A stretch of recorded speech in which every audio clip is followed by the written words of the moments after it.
திவ்ய வாசகனாகிய யோவானுக்கு வெளிப்படுத்தின விசேஷம். 1ஆம் அதிகாரம். 1. சீக்கிரத்தில் சம்பவிக்க வேண்டியவைகளை தம்முடைய ஊழியக்காரருக்கு காண்பிக்கும் பொருட்டு தேவன் இயேசு கிறிஸ்துவுக்கு ஒப்புவித்ததும், இவர் தம்முடைய தூதனை அனுப்பி தம்முடைய ஊழியக்காரனாகிய யோவானுக்கு வெளிப்படுத்தினதுமான விசேஷம். 2. இவன் தேவனுடைய வசனத்தை குறித்தும் இயேசு கிறிஸ்துவை பற்றிய சாட்சியை குறித்தும் தான் கண்ட யாவற்றையும் சாட்சியாக அறிவித்திருக்கிறான். 3. இந்த தீர்க்க தரிசன வசனங்களை வாசிக்கிறவனும் கேட்கிறவர்களும் இதில் எழுதியிருக்கிறவைகளை கைக்கொள்ளுகிறவர்களும் பாக்கியவான்கள். காலம் சமீபமாயிருக்கிறது. 4.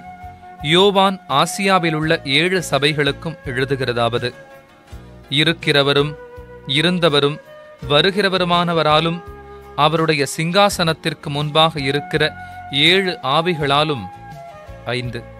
உண்மையுள்ள சாட்சியும் மரித்தோரிலிருந்து முதற் பிறந்தவரும் பூமியின் ராஜாக்களுக்கு அதிபதியுமாகிய இயேசு கிறிஸ்துவினாலும் உங்களுக்கு கிருபையும் சமாதானமும் உண்டாவதாக. 6. நம்மிடத்தில் அன்பு கூர்ந்து தமது இரத்தத்தினாலே நம்முடைய பாவங்களற நம்மை கழுவி தம்முடைய பிதாவாகிய தேவனுக்கு முன்பாக நம்மை ராஜாக்களும் ஆசாரியர்களுமாக்கின அவருக்கு மகிமையும் வல்லமையும் என்றென்றைக்கும் உண்டாயிருப்பதாக. ஆமென். 7. இதோ மேகங்களுடனே வருகிறார். கண்கள் யாவும் அவரை காணும். அவரை குத்தினவர்களும் அவரை காண்பார்கள். பூமியின் கோத்திரத்தார் எல்லாரும் அவரை பார்த்து புலம்புவார்கள். அப்படியே ஆகும். ஆமென். 8. இருக்கிறவரும் இருந்தவரும் வருகிறவருமாகிய சர்வ வல்லமையுள்ள கர்த்தர், நான் அல்பாவும் ஒமேகாவும் ஆதியும் அந்தமுமாயிருக்கிறேன் என்று திருவுளம் பற்றுகிறார். 9. உங்கள் சகோதரனும் இயேசு கிறிஸ்துவின் நிமித்தம் வருகிற உபத்திரவத்திற்கும் அவருடைய ராஜ்யத்திற்கும் அவருடைய பொறுமைக்கும் உங்கள் உடன் பங்காளனுமாயிருக்கிற யோவானாகிய நான் தேவ வசனத்தின் நிமித்தமும் இயேசு கிறிஸ்துவை பற்றிய சாட்சியின் நிமித்தமும் பத்மு எனும் தீவிலே இருந்தேன். 10. கர்த்தருடைய நாளில் ஆவிக்குள்ளானேன். அப்பொழுது எனக்கு பின்னாலே எக்காள சத்தம் போன்ற பெரிதான ஒரு சத்தத்தை கேட்டேன். 11. அது, நான் அல்பாவும் ஒமேகாவும் முந்தினவரும் பிந்தினவருமாயிருக்கிறேன். நீ காண்கிறதை ஒரு புஸ்தகத்தில் எழுதி ஆசியாவில் இருக்கிற எபேசு, சிமிர்னா, பெர்கமு, தியத்தீரா, சர்தை, பிலதெல்பியா, லவோதிக்கேயா எனும் பட்டணங்களிலுள்ள 7 சபைகளுக்கும் அனுப்பு என்று விளம்பினது. 12. அப்பொழுது என்னுடனே பேசின சத்தத்தை பார்க்க திரும்பினேன். திரும்பின போது 7 பொன் குத்து விளக்குகளையும் 13. அந்த 7 குத்து விளக்குகளின் மத்தியிலே நிலையங்கி தரித்து மார்பருகே பொற்கச்சை கட்டியிருந்த மனுஷகுமாரனுக்கொப்பானவரையும் கண்டேன். 14. அவருடைய சிரசும் மயிரும் வெண்பஞ்சை போலவும் உறைந்த மழையைப் போலவும் வெண்மையாயிருந்தது. அவருடைய கண்கள் அக்கினி ஜுவாலையைப் போலிருந்தது. 15. அவருடைய பாதங்கள் உலைக்களத்தில் காய்ந்த பிரகாசமான வெண்கலம் போலிருந்தது. அவருடைய சத்தம் பெருவெள்ளத்து இரைச்சலை போலிருந்தது. 16. தமது வலது கரத்திலே 7 நட்சத்திரங்களை ஏந்திக் கொண்டிருந்தார். அவர் வாயிலிருந்து இருபுறமும் கருக்குள்ள பட்டயம் புறப்பட்டது. அவருடைய முகம் வல்லமையாய் பிரகாசிக்கிற சூரியனை போலிருந்தது. 17. நான் அவரை கண்டபோது செத்தவனைப் போல அவருடைய பாதத்தில் விழுந்தேன். அப்பொழுது அவர் தம்முடைய வலது கரத்தை என்மேல் வைத்து என்னை நோக்கி, பயப்படாதே, நான் முந்தினவரும் பிந்தினவரும் உயிருள்ளவருமாயிருக்கிறேன். 18. மரித்தேன், ஆனாலும் இதோ சதா காலங்களிலும் உயிரோடு இருக்கிறேன். ஆமென். நான் மரணத்திற்கும் பாதாளத்திற்கும் உரிய திறவுகோல்களை உடையவராயிருக்கிறேன். 19. நீ கண்டவைகளையும் இருக்கிறவைகளையும் இவைகளுக்கு பின்பு சம்பவிப்பவைகளையும் எழுது. 20. என் வலது கரத்தில் நீ கண்ட 7 நட்சத்திரங்களின் இரகசியத்தையும் 7 பொன் குத்து விளக்குகளின் இரகசியத்தையும் எழுது. அந்த 7 நட்சத்திரங்களும் 7 சபைகளின் தூதர்களாம். நீ கண்ட 7 குத்து விளக்குகளும் 7 சபைகளாம். 2ஆம் அதிகாரம். 1. எபேசு சபையின் தூதனுக்கு நீ எழுத வேண்டியது என்னவெனில், 7 நட்சத்திரங்களை தம்முடைய வலது கரத்தில் ஏந்திக் கொண்டு 7 பொன் குத்து விளக்குகளின் மத்தியிலே உலாவிக் கொண்டிருக்கிறவர் சொல்லுகிறதாவது: 2. உன் கிரியைகளையும் உன் பிரயாசத்தையும் உன் பொறுமையையும் நீ பொல்லாதவர்களைச் சகிக்க கூடாமல் இருக்கிறதையும் அப்போஸ்தலர் அல்லாதவர்கள் தங்களை அப்போஸ்தலர் என்று சொல்லுகிறதை நீ சோதித்து அவர்களை பொய்யரென்று கண்டறிந்ததையும் 3. நீ சகித்துக் கொண்டிருக்கிறதையும் பொறுமையாயிருக்கிறதையும் என் நாமத்து நிமித்தம் இளைப்படையாமல் பிரயாசப்பட்டதையும் அறிந்திருக்கிறேன். 4. ஆனாலும் நீ ஆதியில் கொண்டிருந்த அன்பை விட்டாய் என்று உன் பேரில் எனக்கு குறை உண்டு. 5. ஆகையால் நீ இன்ன நிலைமையிலிருந்து விழுந்தாய் என்பதை நினைத்து மனம் திரும்பி ஆதியில் செய்த கிரியைகளைச் செய்வாயாக. இல்லாவிட்டால் நான் சீக்கிரமாய் உன்னிடத்தில் வந்து நீ மனம் திரும்பாத பட்சத்தில் உன் விளக்குத் தண்டை அதனிடத்தினின்று நீக்கிவிடுவேன். 6. நான் வெறுக்கிற நிக்கோலாய் மதஸ்தரின் கிரியைகளை நீயும் வெறுக்கிறாய். இது உன்னிடத்தில் உண்டு. 7. ஆவியானவர் சபைகளுக்குச் சொல்லுகிறதை காதுள்ளவன் கேட்கக் கடவன். ஜெயங்கொள்ளுகிறவனெவனோ அவனுக்கு தேவனுடைய பரதீசின் மத்தியில் இருக்கிற ஜீவ விருட்சத்தின் கனியை புசிக்கக் கொடுப்பேன் என்றெழுது. 8. சிமிர்னா சபையின் தூதனுக்கு நீ எழுத வேண்டியது என்னவெனில், முந்தினவரும் பிந்தினவரும் மரித்திருந்து பிழைத்தவருமானவர் சொல்லுகிறதாவது: 9.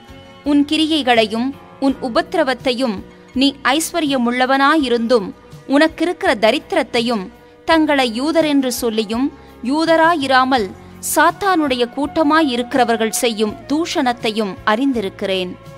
10. நீ படப்போகிற பாடுகளை குறித்து எவ்வளவும் பயப்படாதே. இதோ, நீங்கள் சோதிக்கப்படும் பொருட்டாக பிசாசானவன் உங்களில் சிலரை காவலில் போடுவான். 10 நாள் உபத்திரவப்படுவீர்கள். ஆகிலும் நீ மரண பரியந்தம் உண்மையாயிரு. அப்பொழுது ஜீவ கிரீடத்தை உனக்குத் தருவேன். 11. ஆவியானவர் சபைகளுக்குச் சொல்லுகிறதை காதுள்ளவன் கேட்கக் கடவன். ஜெயங்கொள்ளுகிறவன் 2ஆம் மரணத்தினால் சேதப்படுவதில்லை என்றெழுது. 12. பெர்கமோ சபையின் தூதனுக்கு நீ எழுத வேண்டியது என்னவெனில், இருபுறமும் கருக்குள்ள பட்டயத்தை உடையவர் சொல்லுகிறதாவது: 13. உன் கிரியைகளையும் சாத்தானுடைய சிங்காசனம் இருக்கிற இடத்தில் நீ குடியிருக்கிறதையும் நீ என் நாமத்தை பற்றி கொண்டிருக்கிறதையும் சாத்தான் குடிக்கொண்டிருக்கிற இடத்திலே உங்களுக்குள்ளே எனக்கு உண்மையுள்ள சாட்சியான அந்திப்பா என்பவன் கொல்லப்பட்ட நாட்களிலும் என்னை பற்றும் விசுவாசத்தை நீ மறுதலியாமல் இருந்ததையும் அறிந்திருக்கிறேன். 14. ஆகிலும் சில காரியங்களை குறித்து உன் பேரில் எனக்கு குறை உண்டு.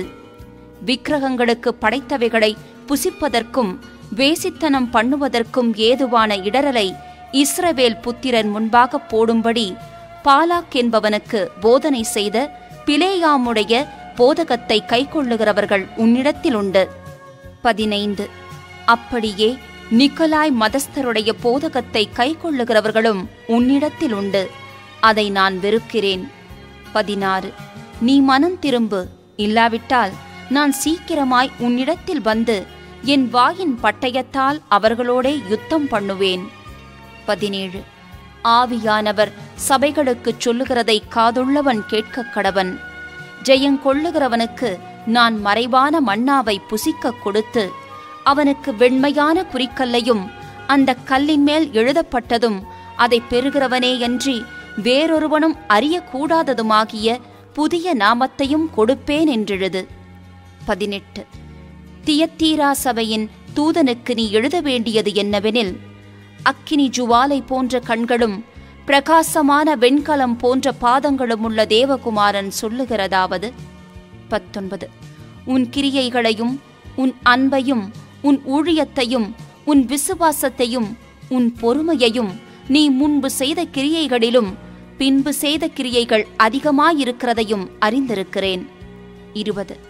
ஆகிலும் உன் பேரில் எனக்கு குறை உண்டு. என்னவெனில், தன்னை தீர்க்க தரிசியென்று சொல்லுகிற ஏசபேல் என்னும் ஸ்திரீயானவள் என்னுடைய ஊழியக்காரர் வேசித்தனம் பண்ணவும் விக்கிரகங்களுக்கு படைத்தவைகளை புசிக்கவும் அவர்களுக்கு போதித்து அவர்களை வஞ்சிக்கும்படி நீ அவளுக்கு இடங்கொடுக்கிறாய். 21. அவள் மனம் திரும்பும்படியாய் அவளுக்கு தவணை கொடுத்தேன். தன் வேசி மார்க்கத்தை விட்டு மனம் திரும்ப அவளுக்கு விருப்பமில்லை. 22. இதோ, நான் அவளை கட்டில் கிடையாக்கி அவளுடனே விபச்சாரம் செய்தவர்கள் தங்களுடைய கிரியைகளை விட்டு மனம் திரும்பாவிட்டால் அவர்களையும் மிகுந்த உபத்திரவத்திலே தள்ளி 23. அவளுடைய பிள்ளைகளையும் கொல்லவே கொல்லுவேன். அப்பொழுது நானே உள்ளிந்திரியங்களையும் இருதயங்களையும் ஆராய்கிறவரென்று எல்லா சபைகளும் அறிந்து கொள்ளும்.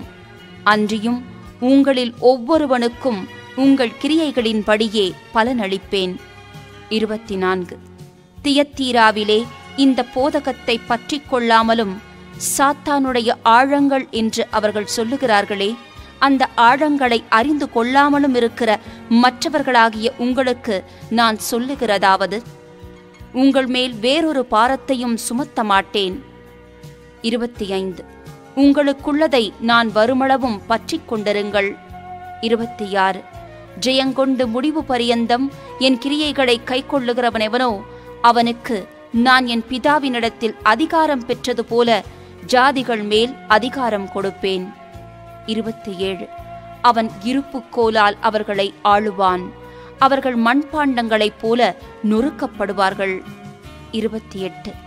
விடிவெள்ளி நட்சத்திரத்தையும் அவனுக்கு கொடுப்பேன். 29. ஆவியானவர் சபைகளுக்குச் சொல்லுகிறதை காதுள்ளவன் கேட்கக் கடவன் என்றெழுது. 3ஆம் அதிகாரம். 1. சர்தை சபையின் தூதனுக்கு நீ எழுத வேண்டியது என்னவெனில், தேவனுடைய 7 ஆவிகளையும் 7 நட்சத்திரங்களையும் உடையவர் சொல்லுகிறதாவது, உன் கிரியைகளை அறிந்திருக்கிறேன். நீ உயிருள்ளவனென்று பெயர் கொண்டிருந்தும் செத்தவனாயிருக்கிறாய். 2. நீ விழித்துக் கொண்டு சாகிறதற்கேதுவாயிருக்கிறவைகளை ஸ்திரப்படுத்து. உன் கிரியைகள் தேவனுக்கு முன் நிறைவுள்ளவைகளாக நான் காணவில்லை. 3. ஆகையால் நீ கேட்டு பெற்றுக்கொண்ட வகையை நினைவு கூர்ந்து அதை கை கொண்டு மனம் திரும்பு. நீ விழித்திராவிட்டால் திருடனைப் போல் உன்மேல் வருவேன். நான் உன்மேல் வரும் வேளையை அறியாதிருப்பாய். 4. ஆனாலும் தங்கள் வஸ்திரங்களை அசுசிப்படுத்தாத சில பேர் சர்தையிலும் உனக்குண்டு. அவர்கள் பாத்திரவான்களானபடியால் வெண்வஸ்திரம் தரித்து என்னோடே கூட நடப்பார்கள். 5. ஜெயங்கொள்ளுகிறவனெவனோ அவனுக்கு வெண்வஸ்திரம் தரிப்பிக்கப்படும். ஜீவ புஸ்தகத்திலிருந்து அவனுடைய நாமத்தை நான் கிறுக்கி போடாமல் என் பிதா முன்பாகவும் அவருடைய தூதர் முன்பாகவும் அவன் நாமத்தை அறிக்கையிடுவேன். 6. ஆவியானவர் சபைகளுக்குச் சொல்லுகிறதை காதுள்ளவன் கேட்க கடவன் என்றெழுது. 7. பிலதெல்பியா சபையின் தூதனுக்கு நீ எழுத வேண்டியது என்னவெனில், பரிசுத்தமுள்ளவரும் சத்தியமுள்ளவரும் தாவீதின் திறவுகோலை உடையவரும் ஒருவரும் பூட்டக்கூடாதபடிக்கு திறக்கிறவரும் ஒருவரும் திறக்கக்கூடாதபடிக்கு பூட்டுகிறவருமாயிருக்கிறவர் சொல்லுகிறதாவது, 8. உன் கிரியைகளை அறிந்திருக்கிறேன். உனக்கு கொஞ்சம் பலன் இருந்தும் நீ என் நாமத்தை மறுதலியாமல் என் வசனத்தை கைக்கொண்டபடியினாலே இதோ திறந்த வாசலை உனக்கு முன்பாக வைத்திருக்கிறேன். அதை ஒருவனும் பூட்டமாட்டான். 9. இதோ யூதரல்லாதிருந்தும் தங்களை யூதரென்று பொய் சொல்லுகிறவர்களாகிய சாத்தானுடைய கூட்டத்தாரில் சிலரை உனக்கு கொடுப்பேன். இதோ அவர்கள் உன் பாதங்களுக்கு முன்பாக வந்து பணிந்து நான் உன்மேல் அன்பாயிருக்கிறதை அறிந்து கொள்ளும்படி செய்வேன். 10. என் பொறுமையை குறித்து சொல்லிய வசனத்தை நீ காத்து கொண்டபடியினால் பூமியில் குடியிருக்கிறவர்களை சோதிக்கும்படியாக பூச்சக்கரத்தின் மேலெங்கும் வரப்போகிற சோதனை காலத்திற்கு தப்பும்படி நானும் உன்னை காப்பேன். 11. இதோ சீக்கிரமாய் வருகிறேன். ஒருவனும் உன் கிரீடத்தை எடுத்துக் கொள்ளாதபடிக்கு உனக்குள்ளதை பற்றிக் கொண்டிரு. 12. ஜெயங்கொள்ளுகிறவனெவனோ அவனை என் தேவனுடைய ஆலயத்திலே தூணாக்குவேன். அதினின்று அவன் ஒரு காலும் நீங்குவதில்லை. என் தேவனுடைய நாமத்தையும் என் தேவனால் பரலோகத்திலிருந்து இறங்கி வருகிற புதிய எருசலேமாகிய என் தேவனுடைய நகரத்தின் நாமத்தையும் என் புதிய நாமத்தையும் அவன் மேல் எழுதுவேன். 13. ஆவியானவர் சபைகளுக்குச் சொல்லுகிறதை காதுள்ளவன் கேட்க கடவன் என்று எழுது. 14. லவோதிக்கேயா சபையின் தூதனுக்கு நீ எழுத வேண்டியது என்னவெனில், உண்மையும் சத்தியமுமுள்ள சாட்சியும் தேவனுடைய சிருஷ்டிக்கு ஆதியுமாயிருக்கிற ஆமென் என்பவர் சொல்லுகிறதாவது. 15. உன் கிரியைகளை அறிந்திருக்கிறேன். நீ குளிருமல்ல அனலுமல்ல. நீ குளிராயாவது அனலாயாவது இருந்தால் நலமாயிருக்கும். 16. இப்படி நீ குளிருமின்றி அனலுமின்றி வெதுவெதுப்பாயிருக்கிறபடியினால் உன்னை என் வாயினின்று வாந்தி பண்ணி போடுவேன். 17. நீ நிர்பாக்கியமுள்ளவனும் பரிதபிக்கப்படத்தக்கவனும் தரித்திரனும் குருடனும் நிர்வாணியுமாயிருக்கிறதை அறியாமல் நான் ஐஸ்வர்யவானென்றும் திரவிய சம்பன்னனென்றும் எனக்கு ஒரு குறைவுமில்லை என்றும் சொல்லுகிறபடியால். 18. நான் நீ ஐஸ்வர்யவானாகும் படிக்கு நெருப்பிலே புடமிடப்பட்ட பொன்னையும் உன் நிர்வாணமாகிய அவலட்சணம் தோன்றாத படிக்கு நீ உடுத்திக் கொள்வதற்கு வெண் வஸ்திரங்களையும் என்னிடத்திலே வாங்கிக் கொள்ளவும் நீ பார்வையடையும் படிக்கு கண்களுக்கு கலிக்கம் போடவும் வேண்டுமென்று உனக்கு ஆலோசனை சொல்லுகிறேன். 19. நான் நேசிக்கிறவர்களெவர்களோ அவர்களை கடிந்து கொண்டு சிட்சிக்கிறேன். ஆகையால் நீ ஜாக்கிரதையாயிருந்து மனம் திரும்பு. 20. இதோ வாசற்படியிலே நின்று தட்டுகிறேன். ஒருவன் என் சத்தத்தை கேட்டு கதவை திறந்தால் அவனிடத்தில் நான் பிரவேசித்து அவனோடே போஜனம் பண்ணுவேன், அவனும் என்னோடே போஜனம் பண்ணுவான். 21. நான் ஜெயங்கொண்டு என் பிதாவினுடைய சிங்காசனத்திலே அவரோடே கூட உட்கார்ந்தது போல ஜெயங்கொள்ளுகிறவனெவனோ அவனும் என்னுடைய சிங்காசனத்தில் என்னோடே கூட உட்காரும் படிக்க அருள் செய்வேன். 22. ஆவியானவர் சபைகளுக்குச் சொல்லுகிறதை காதுள்ளவன் கேட்க கடவன் என்றெழுது என்றார். 4ஆம் அதிகாரம். 1. இவைகளுக்கு பின்பு இதோ பரலோகத்தில் திறக்கப்பட்டிருந்த ஒரு வாசலைக் கண்டேன். முன்னே எக்காளச் சத்தம் போல என்னுடனே பேச நான் கேட்டிருந்த சத்தமானது, இங்கே ஏறி வா, இவைகளுக்கு பின்பு சம்பவிக்க வேண்டியவைகளை உனக்கு காண்பிப்பேன் என்று விளம்பினது. 2. உடனே ஆவிக்குள்ளானேன். அப்பொழுது இதோ வானத்தில் ஒரு சிங்காசனம் வைக்கப்பட்டிருந்தது. அந்த சிங்காசனத்தின் மேல் ஒருவர் வீற்றிருந்தார். 3. வீற்றிருந்தவர் பார்வைக்கு வஜ்ரக் கல்லுக்கும் பதுமராகத்துக்கும் ஒப்பாயிருந்தார். அந்த சிங்காசனத்தைச் சுற்றி ஒரு வானவில் இருந்தது. அது பார்வைக்கு மரகதம் போல் தோன்றிற்று. 4. அந்த சிங்காசனத்தைச் சூழ 24 சிங்காசனங்கள் இருந்தன. 24 மூப்பர்கள் வெண் வஸ்திரந்தரித்து தங்கள் சிரசுகளில் பொன்முடி சூடி அந்த சிங்காசனங்களின் மேல் உட்கார்ந்திருக்க கண்டேன். 5. அந்த சிங்காசனத்திலிருந்து மின்னல்களும் இடி முழக்கங்களும் சத்தங்களும் புறப்பட்டன. தேவனுடைய 7 ஆவிகளாகிய 7 அக்கினி தீபங்கள் சிங்காசனத்திற்கு முன்பாக எரிந்து கொண்டிருந்தன. 6. அந்த சிங்காசனத்திற்கு முன்பாக பளிங்கு கொப்பான கண்ணாடி கடல் இருந்தது. அந்த சிங்காசனத்தின் மத்தியிலும் அந்த சிங்காசனத்தைச் சுற்றிலும் 4 ஜீவன்கள் இருந்தன. அவைகள் முன்புறத்திலும் பின்புறத்திலும் கண்களால் நிறைந்திருந்தன. 7. முதலாம் ஜீவன் சிங்கத்திற்கொப்பாகவும், 2ஆம் ஜீவன் காளைக்கொப்பாகவும், 3ஆம் ஜீவன் மனுஷ முகம் போன்ற முகமுள்ளதாகவும், 4ஆம் ஜீவன் பறக்கிற கழுகுக்கு ஒப்பாகவும் இருந்தன. 8. அந்த 4 ஜீவன்களிலும் ஒவ்வொன்று அவ்வாறு சிறகுகள் உள்ளவைகளும் சுற்றிலும் உள்ளேயும் கண்களால் நிறைந்தவைகளுமாயிருந்தன. அவைகள் இருந்தவரும் இருக்கிறவரும் வருகிறவருமாகிய சர்வ வல்லமையுள்ள தேவனாகிய கர்த்தர் பரிசுத்தர் பரிசுத்தர் பரிசுத்தர் என்று இரவும் பகலும் ஓய்வில்லாமல் சொல்லிக் கொண்டிருந்தன. 9. மேலும் சிங்காசனத்தின் மேல் வீற்றிருந்து சதா காலங்களிலும் உயிரோடு இருக்கிறவருக்கு அந்த ஜீவன்கள் மகிமையையும் கனத்தையும் ஸ்தோத்திரத்தையும் செலுத்தும் போது 10. 24 மூப்பர்களும் சிங்காசனத்தின் மேல் வீற்றிருக்கிறவருக்கு முன்பாக வணக்கமாய் விழுந்து சதா காலங்களிலும் உயிரோடு இருக்கிறவரை தொழுது கொண்டு தங்கள் கிரீடங்களை சிங்காசனத்திற்கு முன்பாக வைத்து 11. கர்த்தாவே, தேவரீர் மகிமையையும் கனத்தையும் வல்லமையையும் பெற்றுக்கொள்ளுகிறதற்கு பாத்திரராயிருக்கிறீர். நீரே சகலத்தையும் சிருஷ்டித்தீர். உம்முடைய சித்தத்தினாலே அவைகள் உண்டாயிருக்கிறவைகளும் சிருஷ்டிக்கப்பட்டவைகளுமாயிருக்கிறது என்றார்கள். 5ஆம் அதிகாரம். 1. அன்றியும் உள்ளும் புறம்பும் எழுதப்பட்டு 7 முத்திரைகளால் முத்திரிக்கப்பட்டிருந்த ஒரு புஸ்தகத்தை சிங்காசனத்தின் மேல் வீற்றிருக்கிறவருடைய வலது கரத்திலே கண்டேன்.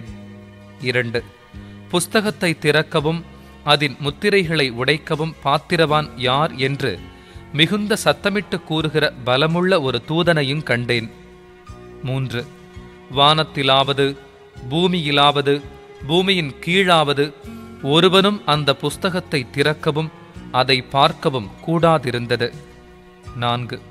ஒருவனும் அந்த புஸ்தகத்தை திறந்து வாசிக்கவும் அதை பார்க்கவும் பாத்திரவானாக காணப்படாததினால் நான் மிகவும் அழுதேன்.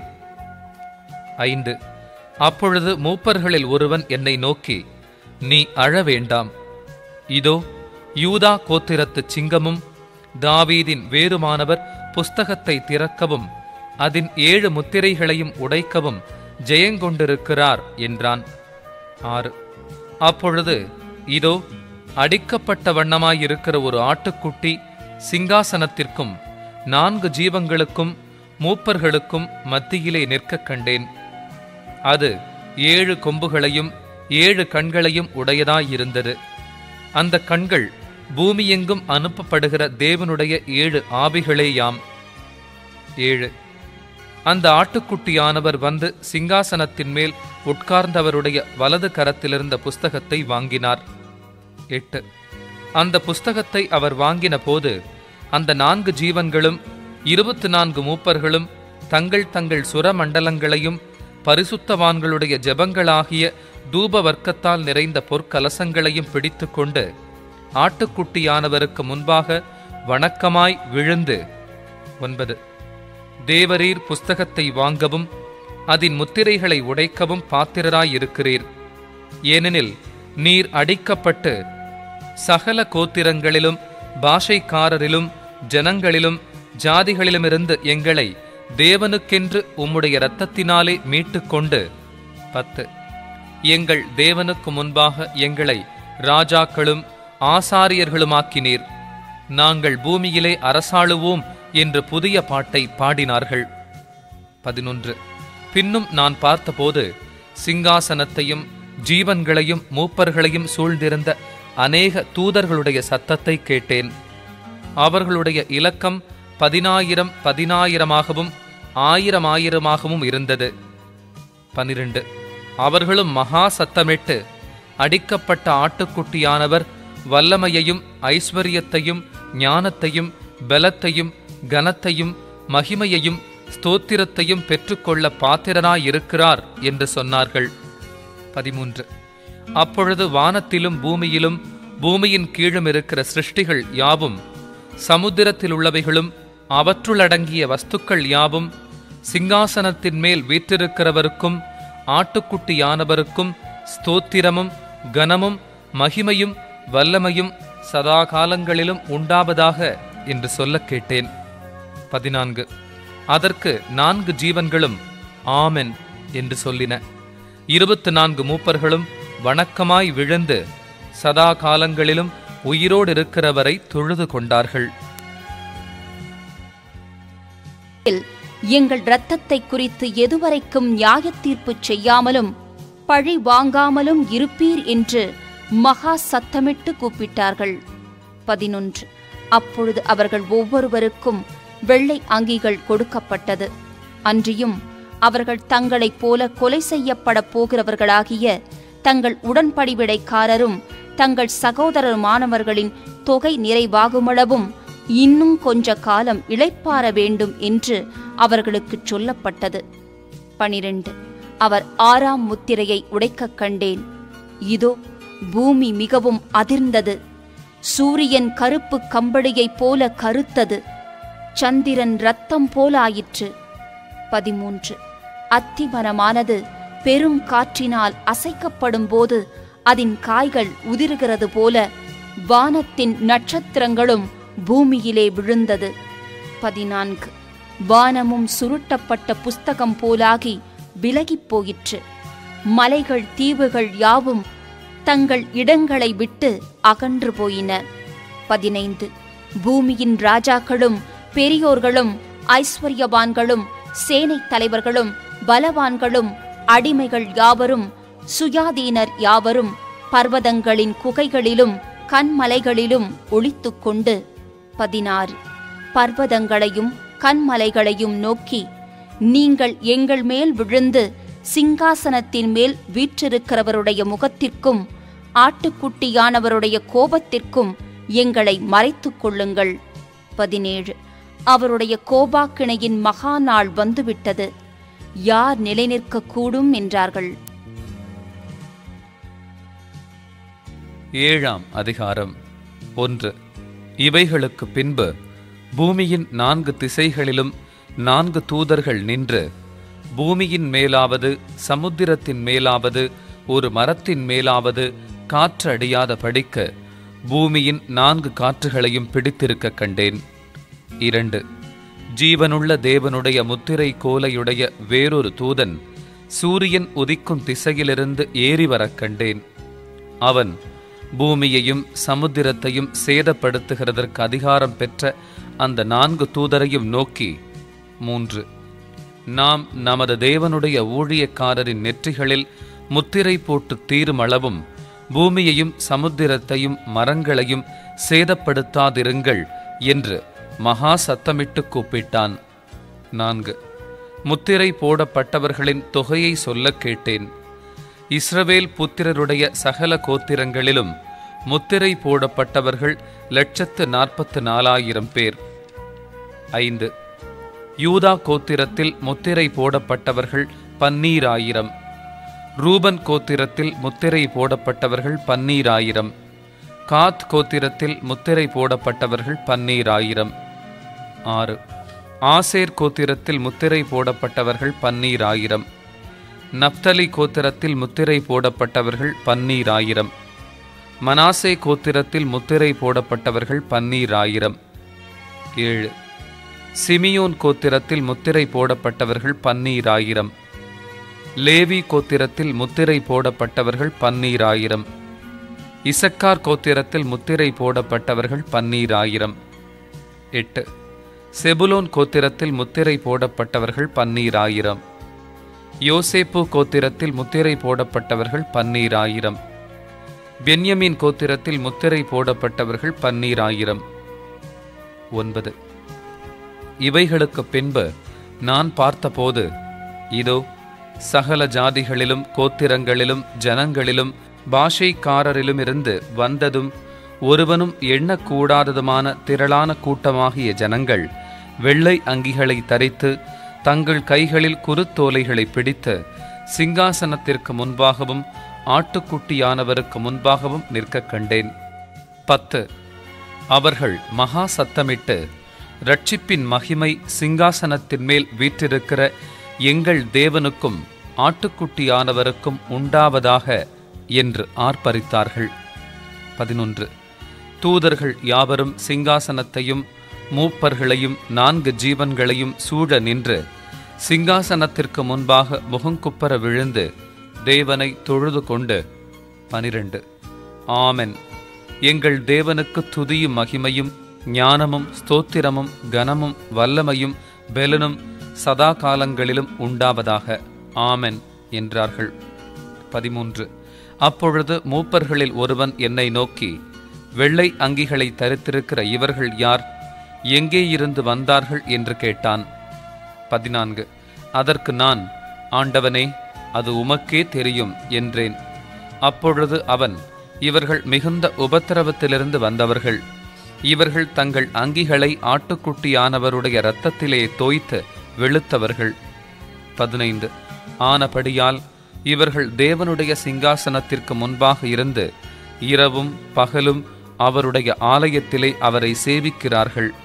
சிங்காசனத்தின் மேல் வீற்றிருக்கிறவர் இவர்களுக்குள்ளே வாசமாயிருப்பார். 16. இவர்கள் இனி பசி அடைவதுமில்லை, இனி தாகம் அடைவதுமில்லை, வெயிலாவது உஷ்ணமாவது இவர்கள் மேல் படுவதுமில்லை. 17. சிங்காசனத்தின் மத்தியில் இருக்கிற ஆட்டுக்குட்டியானவரே இவர்களை மேய்த்து இவர்களை ஜீவ தண்ணீருள்ள ஊற்றுகள் அண்டைக்கு நடத்துவார். தேவன் தாமே இவர்களுடைய கண்ணீர் யாவையும் துடைப்பார் என்றான். 8ஆம் அதிகாரம். 1. அவர் 7ஆம் முத்திரையை உடைத்தபோது பரலோகத்தில் ஏறக்குறைய அரை மணி நேரமளவும் அமைதல் உண்டாயிற்று. 2. பின்பு தேவனுக்கு முன்பாக நிற்கிற 7 தூதர்களையும் கண்டேன். அவர்களுக்கு 7 எக்காளங்கள் கொடுக்கப்பட்டது. 3. வேறொரு தூதனும் வந்து தூபங்காட்டும் பொற்கலசத்தை பிடித்து பலிபீடத்தின் படியிலே நின்றான். சிங்காசனத்திற்கு முன்பாக இருந்த பொற்பீடத்தின் மேல் சகல பரிசுத்தவான்களுடைய ஜெபங்களோடும் செலுத்தும்படி மிகுந்த தூபவர்க்கம் அவனுக்கு கொடுக்கப்பட்டது. 4. அப்படியே பரிசுத்தவான்களுடைய ஜெபங்களோடும் செலுத்தப்பட்ட தூபவர்க்கத்தின் புகையானது தூதனுடைய கையிலிருந்து தேவனுக்கு முன்பாக எழும்பிற்று.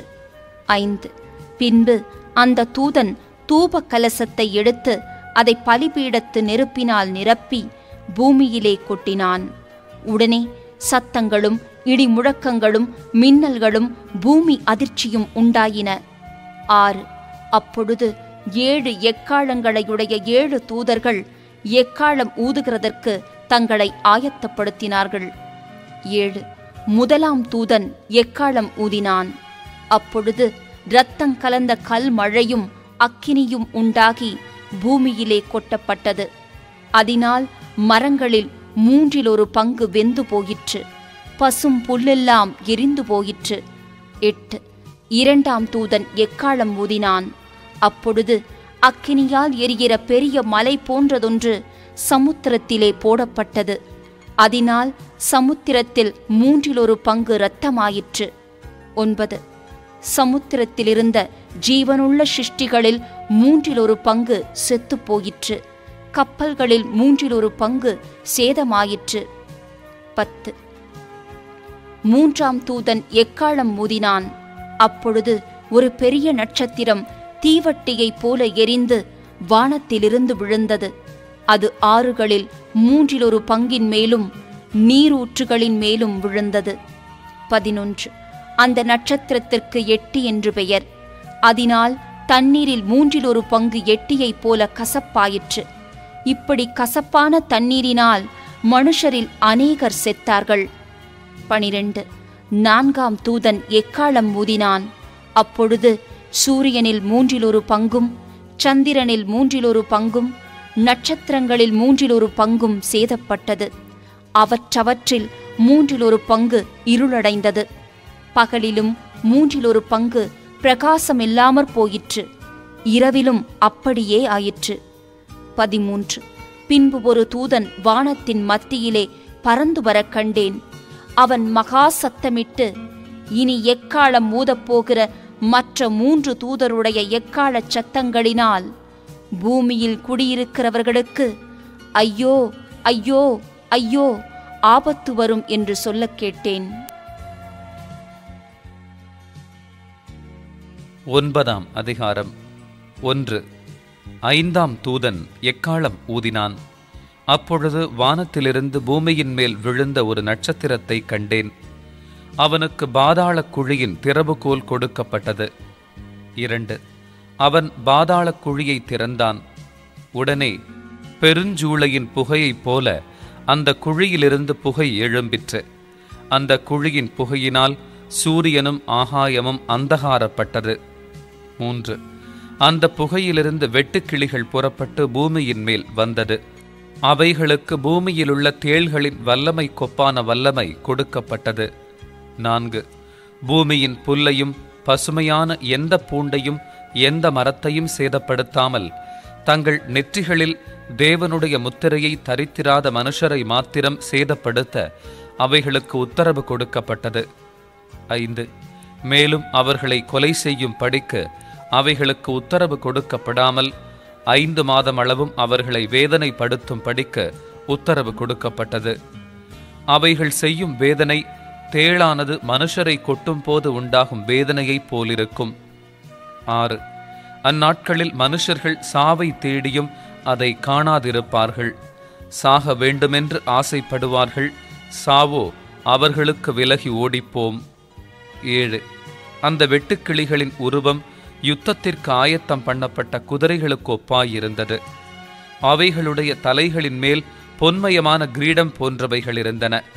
அவைகளின் முகங்கள் மனுஷருடைய முகங்கள் போலிருந்தன. 8. அவைகளுடைய கூந்தல் ஸ்திரீகளுடைய கூந்தல் போலிருந்தது. அவைகளின் பற்கள் சிங்கங்களின் பற்கள் போலிருந்தன. 9. இருப்பு கவசங்களைப் போல மார்க்கவசங்கள் அவைகளுக்கு இருந்தன. அவைகளுடைய சிறகுகளின் இரைச்சல் யுத்தத்திற்கு ஓடுகிற அநேகம் குதிரைகள் பூண்ட ரதங்களின் இரைச்சலுக்கு ஒப்பாயிருந்தன. 10.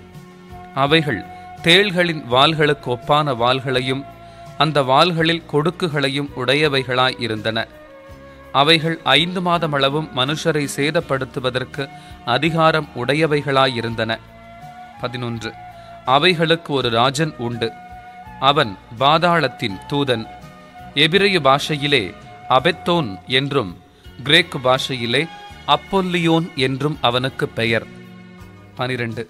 முதலாம் ஆபத்து கடந்து போயிற்று. இவைகளுக்கு பின்பு இன்னும் 2 ஆபத்துகள் இதோ வருகிறது. 13. 6ஆம் தூதன் எக்காளம் ஊதினான். அப்பொழுது தேவனுக்கு முன்பாக இருந்த பொற்பீடத்தின் 4 கொம்புகளிலுமிருந்து ஒரு சத்தம் தோன்றி 14. எக்காலத்தை பிடித்திருந்த 6ஆம் தூதனை நோக்கி, ஐபிராத் என்னும் பெரிய நதியண்டையிலே கட்டப்பட்டிருக்கிற 4 தூதர்களையும் அவிழ்த்து விடு என்று சொல்ல கேட்டேன். 15. அப்பொழுது மனுஷரில் 1/3 பங்கை கொல்லும் படிக்கு 1 மணி நேரத்திற்கும் 1 நாளுக்கும் 1 மாதத்திற்கும் 1 வருஷத்திற்கும் ஆயத்தமாக்கப்பட்டிருந்த அந்த 4 தூதர்களும் அவிழ்த்து விடப்பட்டார்கள். 16. குதிரை சேனைகளாகிய இராணுவங்களின் தொகை 20 கோடியாயிருந்தது. அவைகளின் தொகையை சொல்ல கேட்டேன். 17. குதிரைகளையும் அவைகளின் மேல் ஏறி இருந்தவர்களையும் நான் தரிசனத்தில் கண்ட விதமாவது, அவர்கள் அக்கினி நிறமும் நீல நிறமும் கந்தக நிறமுமான மார்க்கவசங்களையுடையவர்களாயிருந்தார்கள். குதிரைகளுடைய தலைகள் சிங்கங்களின் தலைகளைப் போலிருந்தன. அவைகளுடைய வாய்களிலிருந்து அக்கினியும் புகையும் கந்தகமும் புறப்பட்டன. 18. அவைகளுடைய வாய்களிலிருந்து புறப்பட்ட அக்கினி, புகை, கந்தகம் என்னும் இம்மூன்றினாலும் மனுஷரில் 1/3 பங்கு கொல்லப்பட்டார்கள். 19. அந்த குதிரைகளின் வல்லமை அவைகளுடைய வாயிலேயும் வாள்களிலேயும் இருக்கிறது. அவைகளுடைய வாள்கள் பாம்புகளுக்கு ஒப்பானவைகளாயும் தலைகள் உள்ளவைகளுமாயும் இருக்கிறது. அவைகளாலே சேதப்படுத்துகிறது. 20.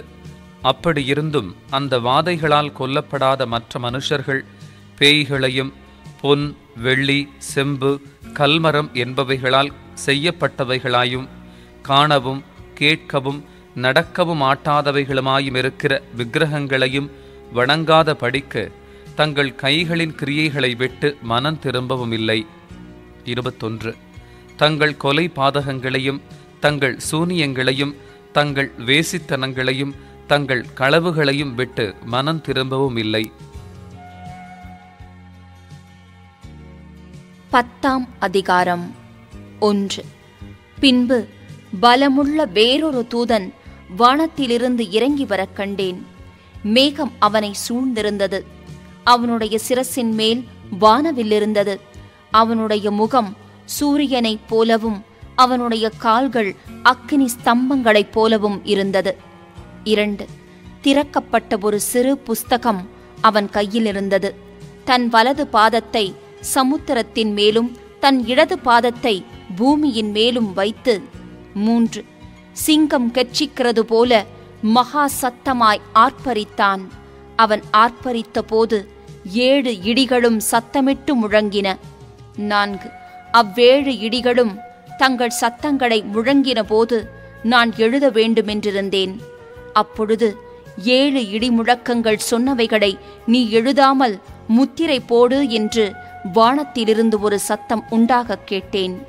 5 சமுத்திரத்தின் மேலும் பூமியின் மேலும் நிற்கிறதாக நான் கண்ட தூதன் தன் கையை வானத்திற்கு நேராக உயர்த்தி 6 இனி காலம் செல்லாது, ஆனாலும் தேவன் தம்முடைய ஊழியக்காரராகிய தீர்க்க தரிசிகளுக்கு சுவிசேஷமாய் அறிவித்தபடி 7ஆம் தூதனுடைய சத்தத்தின் நாட்களிலே அவன் எக்காலம் ஊதப்போகிற போது தேவ ரகசியம் நிறைவேறும் என்று 7 வானத்தையும் அதில் உள்ளவைகளையும் பூமியையும் அதில் உள்ளவைகளையும் சமுத்திரத்தையும் அதில் உள்ளவைகளையும் சிருஷ்டித்தவரும் சதா காலங்களிலும் உயிரோடு இருக்கிறவருமானவர் மேல் ஆணையிட்டுச் சொன்னான். 8 நான் வானத்திலிருந்து பிறக்க கேட்ட சத்தம் மறுபடியும் என்னுடனே பேசி, சமுத்திரத்தின் மேலும் பூமியின் மேலும் நிற்கிற தூதனுடைய கையிலிருக்கும் திறக்கப்பட்ட சிறு புஸ்தகத்தை நீ போய் வாங்கிக்கொள் என்று சொல்ல. 9 நான் தூதனிடத்தில் போய் அந்த சிறு புஸ்தகத்தை எனக்கு தாரும் என்றேன். அதற்கு அவன், நீ இதை வாங்கி புசி, இது உன் வயிற்றுக்கு கசப்பாயிருக்கும், ஆகிலும் உன் வாய்க்கு இது தேனை போல மதுரமாயிருக்கும் என்றான். 10 நான் அந்த சிறு புஸ்தகத்தை தூதனுடைய கையிலிருந்து வாங்கி அதை புசித்தேன். என் வாய்க்கு அது தேனை போல மதுரமாயிருந்தது. நான் அதை புசித்தவுடனே என் வயிறு கசப்பாயிற்று. 11 அப்பொழுது அவன் என்னை நோக்கி, நீ மறுபடியும் அநேக ஜனங்களையும் ஜாதிகளையும் பாஷைக்காரரையும் ராஜாக்களையும் குறித்து தீர்க்க தரிசனம் சொல்ல வேண்டும் என்றான். 11ஆம் அதிகாரம். 1 பின்பு கைக்கோலுக்கு ஒப்பான ஒரு அளவுகோல் என்னிடத்தில் கொடுக்கப்பட்டது. அப்பொழுது தேவதூதன் நின்று என்னை நோக்கி, நீ எழுந்து தேவனுடைய ஆலயத்தையும் பலிபீடத்தையும் அதில் தொழுது கொள்ளுகிறவர்களையும் அளந்து பார். 2 ஆலயத்திற்கு புறம்பே இருக்கிற பிராகாரம் புறஜாதியாருக்கு கொடுக்கப்பட்டபடியால் அதை அளவாமல் புறம்பாக்கி போடு. பரிசுத்த நகரத்தை அவர்கள் 42 மாதம் அளவும் மிதிப்பார்கள். 3 என்னுடைய 2 சாட்சிகளும் இரட்டு வஸ்திரமுடுத்திக் கொண்டிருக்கிறவர்களாய் 1260 நாளளவும் தீர்க்க தரிசனம் சொல்லும்படி அவர்களுக்கு அதிகாரம் கொடுப்பேன். 4 பூலோகத்தின் ஆண்டவருக்கு முன்பாக நிற்கிற 2 ஒலிவ மரங்களும் 2 விளக்கு தண்டுகளும் இவர்களே. 5 ஒருவன் அவர்களை சேதப்படுத்த மனதாயிருந்தால் அவர்களுடைய வாயிலிருந்து அக்கினி புறப்பட்டு அவர்களுடைய சத்துருக்களை பட்சிக்கும். அவர்களை சேதப்படுத்த மனதாயிருக்கிறவன் எவனோ அவன் அப்படியே கொல்லப்பட வேண்டும். 6 அவர்கள் தீர்க்க தரிசனம் சொல்லி வருகிற நாட்களிலே மழை பெய்யாத படிக்கு வானத்தை அடைக்க அவர்களுக்கு அதிகாரம் உண்டு. அவர்கள் தண்ணீர்களை இரத்தமாக மாற்றவும் தங்களுக்கு வேண்டும் போதெல்லாம் பூமியை சகலவித வாதைகளாலும் பாதிக்கவும் அவர்களுக்கு அதிகாரம் உண்டு. 7 அவர்கள் தங்கள் சாட்சியை சொல்லி முடித்திருக்கும் போது பாதாளத்திலிருந்தேறுகிற மிருகம் அவர்களோடே யுத்தம் பண்ணி அவர்களை ஜெயித்து அவர்களை கொன்று போடும். 8 அவர்களுடைய உடல்கள் மகா நகரத்தின் விசாலமான வீதியிலே கிடக்கும். அந்த நகரம் சோதோம் என்றும் எகிப்து என்றும் ஞானார்த்தமாய் சொல்லப்படும். அதிலே நம்முடைய கர்த்தரும் சிலுவையிலே அறையப்பட்டார். 9 ஜனங்களிலும் கோத்திரங்களிலும் பாஷைக்காரரிலும் ஜாதிகளிலும் உள்ளவர்கள் அவர்களுடைய உடல்களை 3½ நாள் வரைக்கும் பார்ப்பார்கள். அவர்களுடைய உடல்களை கல்லறைகளில் வைக்க ஒட்டார்கள். 10 அவ்விரண்டு தீர்க்க தரிசிகளும் பூமியின் குடிகளை வேதனைப்படுத்தினபடியால் அவர்கள் நிமித்தம் பூமியில் குடியிருக்கிறவர்கள் சந்தோஷப்பட்டு களி கூர்ந்து ஒருவருக்கொருவர் வெகுமதிகளை அனுப்புவார்கள். 11 3½ நாளைக்கு பின்பு தேவனிடத்திலிருந்து ஜீவ ஆவி அவர்களுக்குள் பிரவேசித்தது. அப்பொழுது அவர்கள் காலூன்றி நின்றார்கள். அவர்களை பார்த்தவர்களுக்கு மிகுந்த பயம் உண்டாயிற்று. 12. இங்கே ஏறி வாருங்கள் என்று வானத்திலிருந்து தங்களுக்கு உண்டான பெரிய சத்தத்தை அவர்கள் கேட்டு மேகத்தில் ஏறி வானத்திற்கு போனார்கள். அவர்களுடைய சத்துருக்கள் அவர்களை பார்த்தார்கள். 13. அந்நேரத்திலே பூமி மிகவும் அதிர்ந்தது. உடனே அந்த நகரத்தில் 10 இடிந்து விழுந்தது. மனுஷரில் 7000 பேர் பூமி அதிர்ச்சியினால் அழிந்தார்கள். மீதியானவர்கள் பயமடைந்து பரலோகத்தின் தேவனை மகிமைப்படுத்தினார்கள். 14. 2ஆம் ஆபத்து கடந்து போயிற்று. இதோ 3ஆம் ஆபத்து சீக்கிரமாய் வருகிறது. 15. 7ஆம் தூதன் எக்காளம் ஊதினான். அப்பொழுது உலகத்தின் ராஜ்யங்கள் நம்முடைய கர்த்தருக்கும் அவருடைய கிறிஸ்துவுக்குமுரிய ராஜ்யங்களாயின. அவர் சதா காலங்களிலும் ராஜ்யபாரம் பண்ணுவார் என்னும் கெம்பீர சத்தங்கள் வானத்தில் உண்டாகின. 16. அப்பொழுது தேவனுக்கு முன்பாக தங்கள் சிங்காசனங்கள் மேல் உட்கார்ந்திருந்த 24 மூப்பர்களும் முகம் குப்பர விழுந்து 17.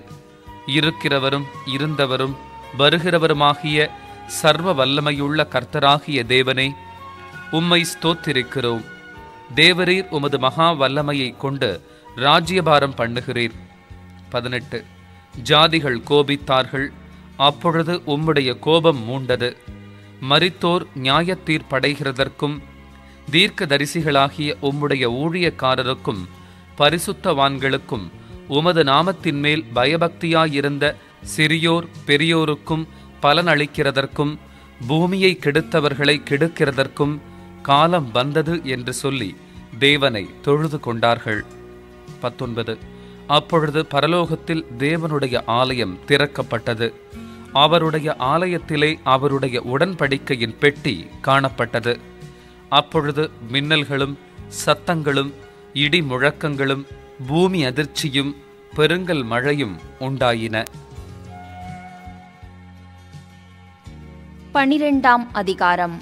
1. அன்றியும் ஒரு பெரிய அடையாளம் வானத்திலே காணப்பட்டது. ஒரு ஸ்திரீ சூரியனை அணிந்திருந்தாள். அவள் பாதங்களின் கீழே சந்திரனும் அவள் சிரசின் மேல் 12 நட்சத்திரங்களுள்ள கிரீடமும் இருந்தன. 2. அவள் கர்ப்பவதியாயிருந்து பிரசவ வேதனையடைந்து பிள்ளை பெறும்படி வருத்தப்பட்டு அலறினாள். 3. அப்பொழுது வேறொரு அடையாளம் வானத்திலே காணப்பட்டது. 7 தலைகளையும் 10 கொம்புகளையும் தன் தலைகளின் மேல் 7 முடிகளையும் உடைய சிவப்பான பெரிய வலு சர்ப்பம் இருந்தது. 4. அதன் வால் வானத்தின் நட்சத்திரங்களில் 1/3 இழுத்து அவைகளை பூமியில் விழத்தள்ளிற்று. பிரசவ வேதனைப்படுகிற அந்த ஸ்திரீ பிள்ளை பெற்றவுடனே அவளுடைய பிள்ளையை பட்சித்து போடும்படிக்கு அந்த வலு சர்ப்பம் அவளுக்கு முன்பாக நின்றது. 5. சகல ஜாதிகளையும் இருப்புக்கோலால் ஆளுகை செய்யும் ஆண் பிள்ளையை அவள் பெற்றாள். அவளுடைய பிள்ளை தேவனிடத்திற்கும் அவருடைய சிங்காசனத்தின் இடத்திற்கும் எடுத்துக் கொள்ளப்பட்டது. 6. ஸ்திரீயானவள் வனாந்தரத்திற்கு ஓடிப்போனாள். அங்கே 1260 நாளளவும் அவளை போஷிப்பதற்காக தேவனால் ஆயத்தமாக்கப்பட்ட இடம் அவளுக்கு உண்டாயிருந்தது. 7. வானத்திலே யுத்தம் உண்டாயிற்று. மிகாவேலும் அவனைச் சேர்ந்த தூதர்களும் வலு சர்ப்பத்தோடே யுத்தம் பண்ணினார்கள். வலு சர்ப்பமும் அதைச் சேர்ந்த தூதரும் யுத்தம் பண்ணியும் ஜெயங்கொள்ளவில்லை. 8. வானத்தில் அவர்கள் இருந்த இடமும் காணப்படாமற் போயிற்று. 9.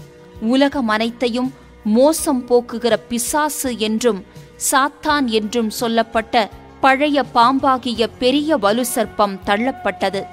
அது பூமியிலே விழத்தள்ளப்பட்டது. அதனோடே கூட அதைச் சேர்ந்த தூதரும் தள்ளப்பட்டார்கள். 10. அப்பொழுது வானத்திலே ஒரு பெரிய சத்தம் உண்டாகி, இப்பொழுது இரட்சிப்பும் வல்லமையும் நமது தேவனுடைய ராஜ்யமும் அவருடைய கிறிஸ்துவின் அதிகாரமும் உண்டாயிருக்கிறது. இரவும் பகலும் நம்முடைய தேவனுக்கு முன்பாக நம்முடைய சகோதரர் மேல் குற்றஞ்சுமத்தும் பொருட்டு அவர்கள் மேல் குற்றஞ்சாட்டுகிறவன் தாழத் தள்ளப்பட்டு போனான். 11.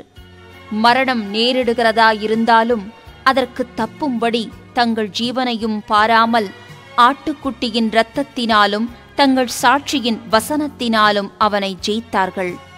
12. ஆகையால் பரலோகங்களே, அவைகளில் வாசமாயிருக்கிறவர்களே, களி கூறுங்கள். பூமியிலும் சமுத்திரத்திலும் குடியிருக்கிறவர்களே, ஐயோ, பிசாசானவன் தனக்கு கொஞ்ச கால மாத்திரம் உண்டென்று அறிந்து மிகுந்த கோபம் கொண்டு உங்களிடத்தில் இறங்கினபடியால் உங்களுக்கு ஆபத்து வரும் என்று சொல்லக் கேட்டேன். 13. வலுசர்ப்பமானது தான் பூமியிலே தள்ளப்பட்டதை அறிந்து அந்த ஆண் பிள்ளையை பெற்ற ஸ்திரீயை துன்பப்படுத்தினது. 14. ஸ்திரீயானவள் அந்த பாம்பின் முகத்திற்கு விலகி ஒரு காலமும் காலங்களும் அரைக்காலமுமாக போஷிக்கப்படத்தக்கதாய் வனாந்தரத்தில் உள்ள தன் இடத்திற்கு பறந்து போகும்படி பெருங்கழுகின் 2 சிறகுகள் அவளுக்கு கொடுக்கப்பட்டது. 15. அப்பொழுது அந்த ஸ்திரீயை வெள்ளம் கொண்டு போகும்படிக்கு பாம்பானது தன் வாயிலிருந்து ஒரு நதி போன்ற வெள்ளத்தை அவளுக்கு பின்னாக ஊற்றிவிட்டது. 16. பூமியானது ஸ்திரீக்கு உதவியாக தன் வாயை திறந்து வலுசர்ப்பம் தன் வாயிலிருந்து ஊற்றின வெள்ளத்தை விழுங்கினது. 17. அப்பொழுது வலுசர்ப்பமானது ஸ்திரீயின் மேல் கோபம் கொண்டு தேவனுடைய கற்பனைகளை கைக்கொள்ளுகிறவர்களும் இயேசு கிறிஸ்துவை குறித்து சாட்சியை உடையவர்களுமாகிய அவளுடைய சந்ததியான மற்றவர்களுடனே யுத்தம் பண்ண போயிற்று. 13ஆம் அதிகாரம். 1. பின்பு நான் கடற்கரை மணலில் மேல் நின்றேன். அப்பொழுது சமுத்திரத்திலிருந்து ஒரு மிருகம் எழும்பி வரக் கண்டேன். அதற்கு 7 தலைகளும் 10 கொம்புகளும் இருந்தன. அதன் கொம்புகளின் மேல் 10 முடிகளும் அதன் தலைகளின் மேல் தூஷணமான நாமமும் இருந்தன. 2. நான் கண்ட மிருகம் சிறுத்தையைப் போலிருந்தது. அதன் கால்கள் கரடியின் கால்களைப் போலவும் அதன் வாய் சிங்கத்தின் வாயைப் போலவும் இருந்தன. வலு சர்ப்பமானது தன் பலத்தையும் தன் சிங்காசனத்தையும் மிகுந்த அதிகாரத்தையும் அதற்கு கொடுத்தது. 3. அதன் தலைகளில் ஒன்று சாவுக்கேதுவாய் காயப்பட்டிருக்க கண்டேன். ஆனாலும் சாவுக்கேதுவான அந்த காயம் சொஸ்தமாக்கப்பட்டது. பூமியிலுள்ள யாவரும் ஆச்சரியத்தோடே அந்த மிருகத்தை பின்பற்றி 4. அந்த மிருகத்திற்கு அப்படிப்பட்ட அதிகாரம் கொடுத்த வலு சர்ப்பத்தை வணங்கினார்கள்.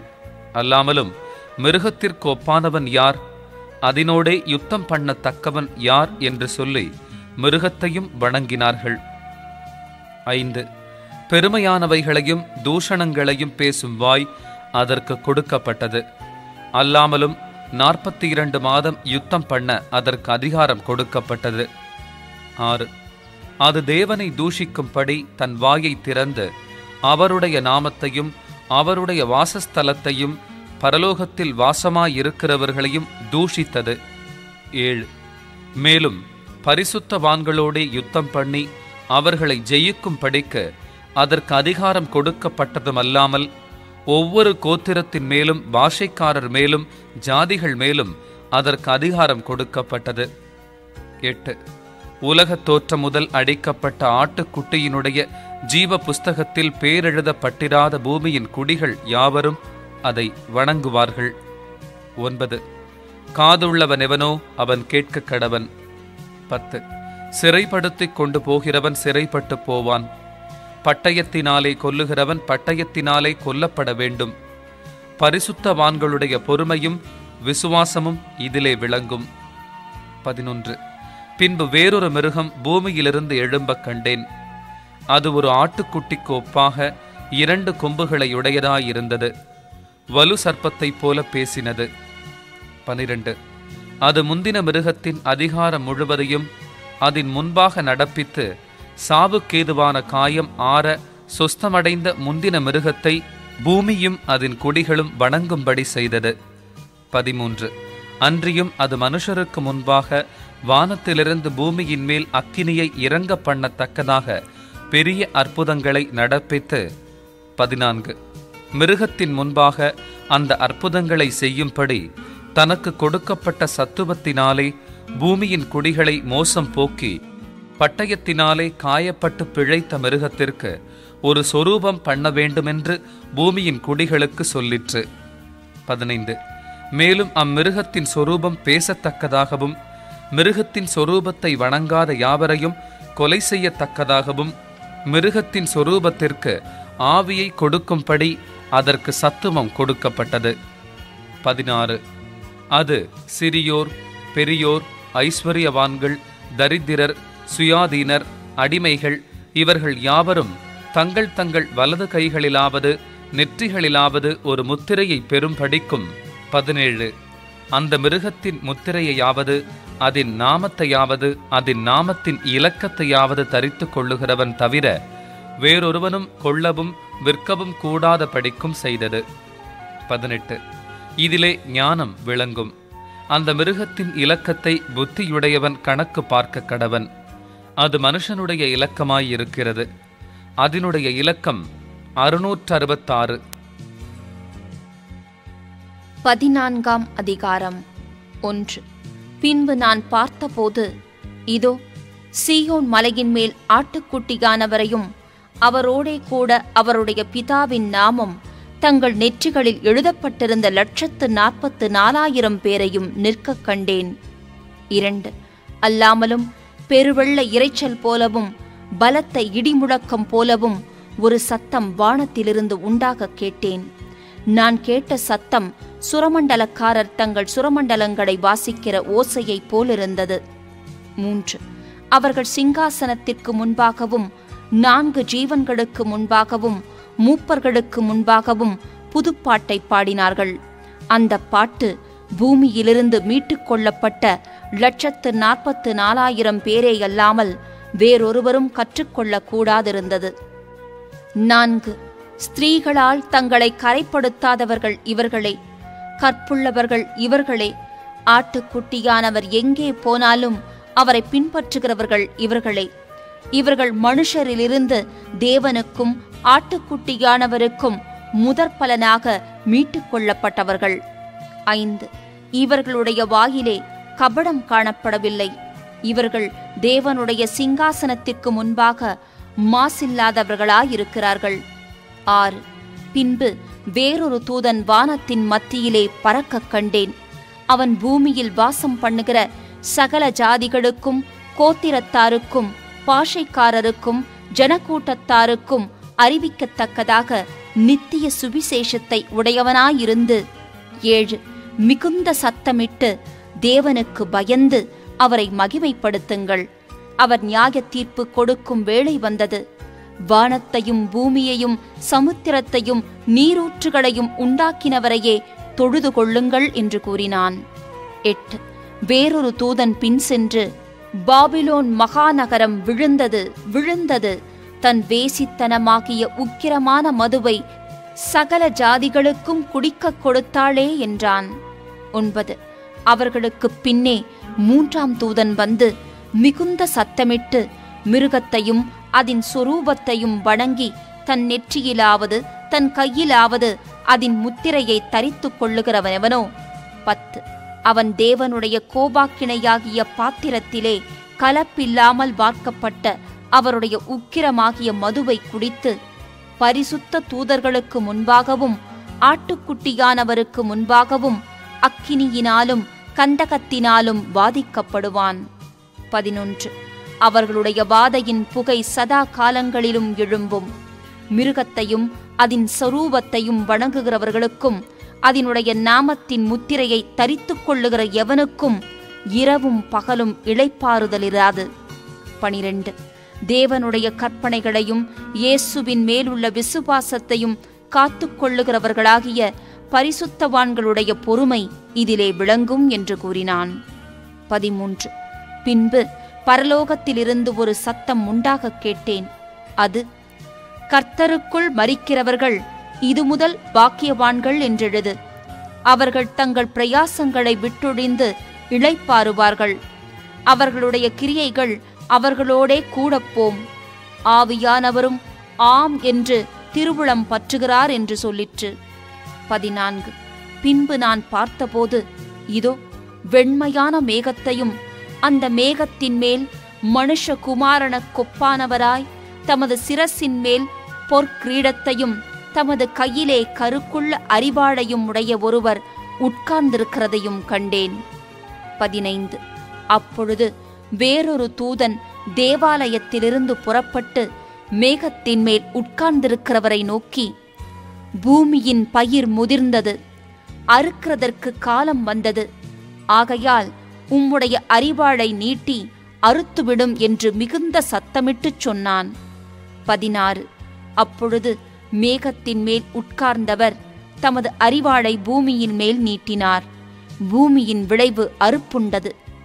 17.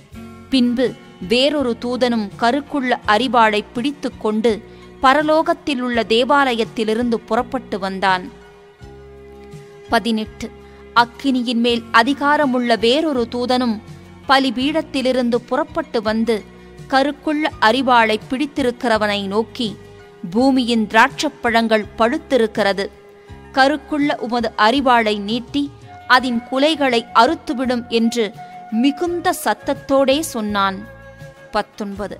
அப்பொழுது அந்த தூதன் தன் அரிவாளை பூமியின் மேலே நீட்டி பூமியின் திராட்சப்பழங்களை அறுத்து தேவனுடைய கோபாக்கினை என்னும் பெரிய ஆலையிலே போட்டான். 20. நகரத்திற்கு புறம்பேயுள்ள அந்த ஆலையிலே அது மிதிக்கப்பட்டது.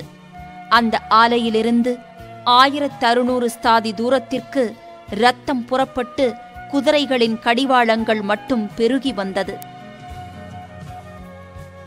15ஆம் அதிகாரம். 1. பின்பு வானத்திலே பெரிதும் ஆச்சரியமுமான வேறொரு அடையாளமாகிய கடைசியான 7 வாதைகளையுடைய 7 தூதரை கண்டேன். அவைகளால் தேவனுடைய கோபம் முடிகிறது. 2. அன்றியும் அக்கினி கலந்த கண்ணாடி கடல் போன்ற ஒரு கடலையும் மிருகத்திற்கும் அதன் சொரூபத்திற்கும் அதன் முத்திரைக்கும் அதன் நாமத்தின் இலக்கத்திற்கும் உள்ளாகாமல் ஜெயங்கொண்டவர்கள் தேவ சுரமண்டலங்களை பிடித்து கொண்டு அந்த கண்ணாடி கடலருகே நிற்கிறதையும் கண்டேன். 3. அவர்கள் தேவனுடைய ஊழியக்காரனாகிய மோசேயின் பாட்டையும் ஆட்டுக்குட்டியானவருடைய பாட்டையும் பாடி, சர்வ வல்லமையுள்ள தேவனாகிய கர்த்தாவே, தேவரீருடைய கிரியைகள் மகத்துவமும் ஆச்சரியமுமானவைகள். பரிசுத்தவான்களின் ராஜாவே, தேவரீருடைய வழிகள் நீதியும் சத்தியமுமானவைகள். 4. கர்த்தாவே, யார் உமக்கு பயப்படாமலும் உமது நாமத்தை மகிமைப்படுத்தாமலும் இருக்கலாம்? தேவரீர் ஒருவரே பரிசுத்தர். எல்லா ஜாதிகளும் வந்து உமக்கு முன்பாக தொழுது கொள்வார்கள். உம்முடைய நீதியான செயல்கள் வெளியரங்கமாயின என்றார்கள். 5. இவைகளுக்கு பின்பு நான் பார்த்தபோது, இதோ பரலோகத்திலே சாட்சியின் கூடாரமாகிய ஆலயம் திறக்கப்பட்டது. 6. அந்த ஆலயத்திலிருந்து 7 வாதைகளையுடைய 7 தூதர்களும் சுத்தமும் பிரகாசமுமான மெல்லிய வஸ்திரம் தரித்து மார்பருகே பொற்கச்சைகளை கட்டிக்கொண்டு புறப்பட்டார்கள். 7. அப்பொழுது அந்த 4 ஜீவன்களில் ஒன்று சதா காலங்களிலும் உயிரோடு இருக்கிற தேவனுடைய கோபாக்கினையால் நிறைந்த பொற்கலசங்கள் 7ஐயும் அந்த 7 தூதர்களுக்கும் கொடுத்தது. 8.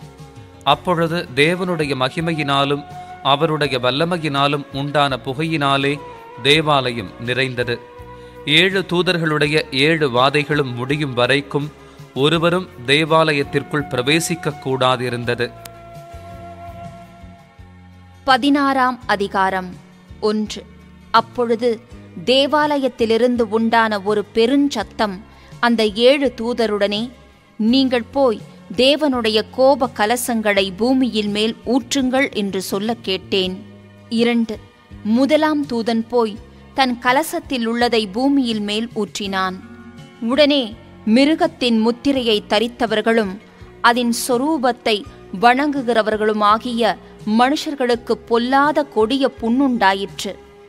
3. இரண்டாம் தூதன் தன் கலசத்தில் உள்ளதை சமுத்திரத்திலே ஊற்றினான். உடனே அது செத்தவனுடைய இரத்தம் போல ஆயிற்று. சமுத்திரத்தில் உள்ள பிராணிகள் யாவும் மாண்டு போயின. 4. மூன்றாம் தூதன் தன் கலசத்தில் உள்ளதை ஆறுகளிலும் நீரூற்றுகளிலும் ஊற்றினான். உடனே அவைகள் இரத்தமாயின. 5. அப்பொழுது தண்ணீர்களின் தூதன், இருக்கிறவரும் இருந்தவரும் பரிசுத்தருமாகிய தேவரீர் இப்படி நியாயம் தீர்க்க நீதியுள்ளவராயிருக்கிறீர். 6. அவர்கள் பரிசுத்தவான்களுடைய இரத்தத்தையும் தீர்க்க தரிசிகளுடைய இரத்தத்தையும் சிந்தினபடியினால் இரத்தத்தையே அவர்களுக்கு குடிக்கக் கொடுத்தீர். அதற்கு பாத்திரராயிருக்கிறார்கள் என்று சொல்ல கேட்டேன். 7. பலிபீடத்திலிருந்து வேறொருவன், ஆம், சர்வ வல்லமையுள்ள தேவனாகிய கர்த்தாவே, உம்முடைய நியாய தீர்ப்புகள் சத்தியமும் நீதியுமானவைகள் என்று சொல்ல கேட்டேன். 8. 4ஆம் தூதன் தன் கலசத்தில் உள்ளதை சூரியன் மேல் ஊற்றினான். தீயினால் மனுஷரை தகிக்கும்படி அதற்கு அதிகாரம் கொடுக்கப்பட்டது. 9. அப்பொழுது மனுஷர்கள் மிகுந்த உஷ்ணத்தினாலே தகிக்கப்பட்டு இந்த வாதைகளைச் செய்ய அதிகாரமுள்ள தேவனுடைய நாமத்தை தூஷித்தார்களே அல்லாமல் அவரை மகிமைப்படுத்த மனம் திரும்பவில்லை. 10. 5ஆம் தூதன் தன் கலசத்தில் உள்ளதை மிருகத்தினுடைய சிங்காசனத்தின் மேல் ஊற்றினான். அப்பொழுது அதன் ராஜ்யம் இருளடைந்தது. அவர்கள் வருத்தத்தினாலே தங்கள் நாவுகளை கடித்துக் கொண்டு 11. தங்கள் வருத்தங்களாலும் தங்கள் புண்களாலும் பரலோகத்தின் தேவனை தூஷித்தார்களே அல்லாமல் தங்கள் கிரியைகளை விட்டு மனம் திரும்பவில்லை. 12. 6ஆம் தூதன் தன் கலசத்தில் உள்ளதை ஐபிராத் என்னும் பெரிய நதியின் மேல் ஊற்றினான்.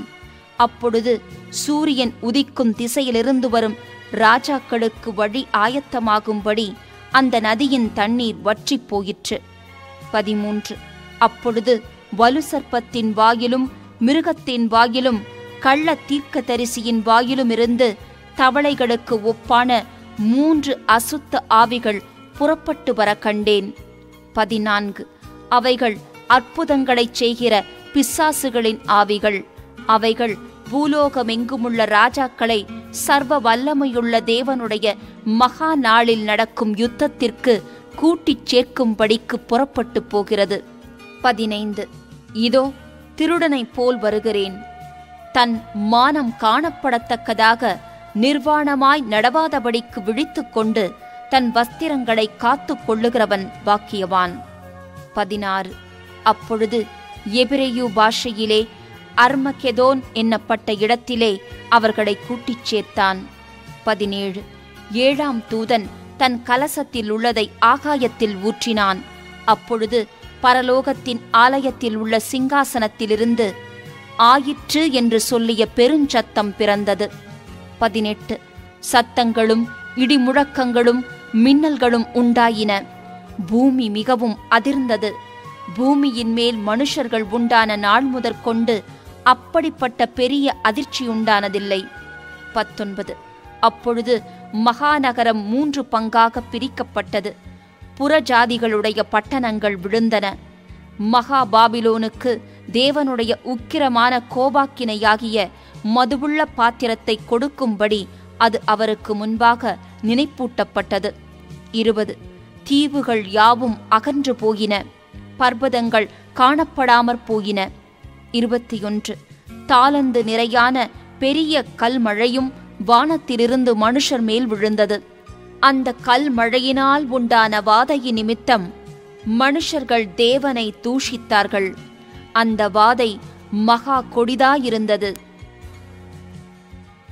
17ஆம் அதிகாரம். 1. 7 கலசங்களையுடைய அந்த 7 தூதரில் ஒருவன் வந்து என்னோடே பேசி, நீ வா, திரளான தண்ணீர்கள் மேல் உட்கார்ந்திருக்கிற மகா வேசியோடே பூமியின் ராஜாக்கள் வேசித்தனம் பண்ணினார்களே, அவளுடைய வேசித்தனமாகிய மதுவால் பூமியின் குடிகளும் வெறி கொண்டிருந்தார்களே. 2. அவளுக்கு வருகிற ஆக்கினையை உனக்கு காண்பிப்பேன் என்று சொல்லி 3. ஆவிக்குள் என்னை வனாந்தரத்திற்கு கொண்டு போனான். அப்பொழுது 7 தலைகளையும் 10 கொம்புகளையும் உடையதும் தூஷணமான நாமங்களால் நிறைந்ததுமான சிவப்பு நிறமுள்ள மிருகத்தின் மேல் ஒரு ஸ்திரீ ஏறி இருக்க கண்டேன். 4. அந்த ஸ்திரீ இரத்தாம்பரமும் சிவப்பான ஆடையும் தரித்து பொன்னினாலும் இரத்தினங்களினாலும் முத்துக்களினாலும் சிங்காரிக்கப்பட்டு தன் வேசித்தனமாகிய அருவருப்புகளாலும் அசுத்தத்தாலும் நிறைந்த பொற்பாத்திரத்தை தன் கையிலே பிடித்திருந்தாள். 5. மேலும் இரகசியம், மகா பாபிலோன், வேசிகளுக்கும் பூமியிலுள்ள அருவருப்புகளுக்கும் தாய் என்னும் நாமம் அவள் நெற்றியில் எழுதியிருந்தது. 6. அந்த ஸ்திரீ பரிசுத்தவான்களின் இரத்தத்தினாலும் இயேசுவினுடைய சாட்சிகளின் இரத்தத்தினாலும் வெறி கொண்டிருக்கிறதை கண்டேன். அவளை கண்டு நான் மிகவும் ஆச்சரியப்பட்டேன். 7. அப்பொழுது தூதனானவன் என்னை நோக்கி, ஏன் ஆச்சரியப்படுகிறாய்? இந்த ஸ்திரீயினுடைய இரகசியத்தையும் 7 தலைகளையும் 10 கொம்புகளையும் உடையதாய் இவளை சுமக்கிற மிருகத்தினுடைய இரகசியத்தையும் உனக்கு சொல்லுகிறேன். 8. நீ கண்ட மிருகம் முன்னே இருந்தது, இப்பொழுது இல்லை. அது பாதாளத்திலிருந்து ஏறி வந்து நாசமடையப் போகிறது. உலகத் தோற்றம் முதல் ஜீவ புஸ்தகத்தில் பேரெழுதப்பட்டிராத பூமியின் குடிகள் இருந்ததும் இராமற் போனதும் இனி இருப்பதுமாயிருக்கிற மிருகத்தை பார்த்து ஆச்சரியப்படுவார்கள். 9. ஞானமுள்ள மனம் இதிலே விளங்கும். அந்த 7 தலைகளும் அந்த ஸ்திரீ உட்கார்ந்திருக்கிற 7 மலைகளாம். 10. அவைகள் 7 ராஜாக்களாம். இவர்களில் 5 பேர் விழுந்தார்கள். ஒருவன் இருக்கிறான், மற்றவன் இன்னும் வரவில்லை. வரும்போது அவன் கொஞ்ச காலம் தரித்திருக்க வேண்டும். 11. இருந்ததும் இராததுமாகிய மிருகமே 8வதானவனும் அவ்வேளிலிருந்து தோன்றுகிறவனும் நாசமடையப் போகிறவனுமாயிருக்கிறான். 12. நீ கண்ட 10 கொம்புகளும் 10 ராஜாக்களாம். இவர்கள் இன்னும் ராஜ்யம் பெறவில்லை. இவர்கள் மிருகத்துடனே கூட 1 மணி நேரமளவும் ராஜாக்கள் போல அதிகாரம் பெற்றுக்கொள்ளுகிறார்கள். 13. இவர்கள் ஒரே யோசனையுள்ளவர்கள். இவர்கள் தங்கள் வல்லமையையும் அதிகாரத்தையும் மிருகத்திற்கு கொடுப்பார்கள். 14. இவர்கள் ஆட்டுக்குட்டியானவருடனே யுத்தம் பண்ணுவார்கள். ஆட்டுக்குட்டியானவர் கர்த்தாதி கர்த்தரும் ராஜாதி ராஜாவுமாயிருக்கிறபடியால் அவர்களை ஜெயிப்பார். அவரோடு கூட இருக்கிறவர்கள் அழைக்கப்பட்டவர்களும் தெரிந்து கொள்ளப்பட்டவர்களும் உண்மையுள்ளவர்களுமாயிருக்கிறார்கள் என்றான். 15. பின்னும் அவன் என்னை நோக்கி, அந்த வேசி உட்கார்ந்திருக்கிற தண்ணீர்களை கண்டாயே? அவைகள் ஜனங்களும் கூட்டங்களும் ஜாதிகளும் பாஷைக்காரருமாம். 16. நீ மிருகத்தின் மேல் கண்ட 10 கொம்புகளானவர்கள் அந்த வேசியை பகைத்து அவளை பாழும் நிர்வாணமுமாக்கி அவளுடைய மாம்சத்தை பட்சித்து அவளை நெருப்பினால் சுட்டெரித்து போடுவார்கள். 17. தேவன் தம்முடைய வார்த்தைகள் நிறைவேறும் அளவும் அவர்கள் தமது யோசனையை நிறைவேற்றுகிறதற்கும் ஒரே யோசனையுள்ளவர்களாயிருந்து தங்கள் ராஜ்யத்தை மிருகத்திற்கு கொடுக்கிறதற்கும் அவர்களுடைய இருதயங்களை ஏவினார். 18. நீ கண்ட ஸ்திரீயானவள் பூமியின் ராஜாக்கள் மேல் ராஜ்யபாரம் பண்ணுகிற மகா நகரமேயாம் என்றான். 18ஆம் அதிகாரம். 1. இவைகளுக்கு பின்பு வேறொரு தூதன் மிகுந்த அதிகாரமுடையவனாய் வானத்திலிருந்து இறங்கி வர கண்டேன். அவனுடைய மகிமையினால் பூமி பிரகாசமாகிற்று. 2. அவன் பலத்த சத்தமிட்டு, மகா பாபிலோன் விழுந்தது, விழுந்தது! அது பேய்களுடைய குடியிருப்பும் சகலவித அசுத்த ஆவிகளுடைய காவல் வீடும் அசுத்தமும் அருவருப்பும் உள்ள சகலவித பறவைகளுடைய கூடுமாயிற்று. 3. அவளுடைய வேசித்தனத்தின் உக்கிரமான மதுவை எல்லா ஜாதிகளும் குடித்தார்கள். பூமியின் ராஜாக்கள் அவளோடே வேசித்தனம் பண்ணினார்கள். பூமியின் வர்த்தகர் அவளுடைய செல்வச் செருக்கின் மிகுதியினால் ஐஸ்வர்யவான்களானார்கள் என்று விளம்பினான். 4. பின்பு வேறொரு சத்தம் வானத்திலிருந்து உண்டாகக் கேட்டேன். அது, என் ஜனங்களே, நீங்கள் அவளுடைய பாவங்களுக்கு உடன்படாமலும் அவளுக்கு நேரிடும் வாதைகளில் அகப்படாமலும் இருக்கும்படிக்கு அவளை விட்டு வெளியே வாருங்கள். 5. அவளுடைய பாவம் வான பரியந்தம் எட்டினது. அவளுடைய அநியாயங்களை தேவன் நினைவு கூர்ந்தார். 6. அவள் உங்களுக்கு பலனளித்தது போல நீங்களும் அவளுக்கு பலனளியுங்கள். அவளுடைய கிரியைகளுக்கு தக்கதாக அவளுக்கு இரட்டிப்பாக கொடுத்து தீருங்கள். அவள் உங்களுக்கு கலந்து கொடுத்த பாத்திரத்திலே இரட்டிப்பாக அவளுக்கு கலந்து கொடுங்கள். 7. அவள் தன்னை மகிமைப்படுத்தி செல்வச் செருக்காய் வாழ்ந்ததெவ்வளவோ அவ்வளவாய் வாதையையும் துக்கத்தையும் அவளுக்கு கொடுங்கள். நான் ராஜஸ்திரீயாய் வீற்றிருக்கிறேன். நான் கைம்பெண் அல்ல, நான் துக்கத்தை காண்பதில்லை என்று அவள் தன் இருதயத்திலே எண்ணினாள். 8. ஆகையால் அவளுக்கு வரும் வாதைகளாகிய சாவும் துக்கமும் பஞ்சமும் ஒரே நாளிலே வரும். அவள் அக்கினியினாலே சுட்டெரிக்கப்படுவாள். அவளுக்கு நியாய தீர்ப்பு கொடுக்கும் தேவனாகிய கர்த்தர் வல்லமையுள்ளவர். 9. அவளுடனே வேசித்தனம் செய்து செல்வச் செருக்காய் வாழ்ந்த பூமியின் ராஜாக்களும் அவள் வேகிறதினால் உண்டான புகையை காணும்போது அவளுக்காக அழுது புலம்பி 10. அவளுக்கு உண்டான வாதையினால் பயந்து தூரத்திலே நின்று, ஐயையோ, பாபிலோன் மகா நகரமே, பலமான பட்டணமே, ஒரே நாழிகையில் உனக்கு ஆக்கினை வந்ததே என்பார்கள். 11. பூமியின் வர்த்தகர்களும் தங்கள் தங்கள் சரக்குகளாகிய பொன்னையும் வெள்ளியையும் இரத்தினங்களையும் முத்துக்களையும் சல்லாவையும் இரத்தாம்பரத்தையும் பட்டாடைகளையும் சிவப்பாடைகளையும் 12. சகலவித வாசனை கட்டைகளையும் தந்தத்தினால் செய்திருக்கிற சகலவித வஸ்துக்களையும் விலையுயர்ந்த மரத்தினாலும் வெண்கலத்தினாலும் இரும்பினாலும் வெள்ளை கல்லினாலும் செய்திருக்கிற சகலவித வஸ்துக்களையும் 13.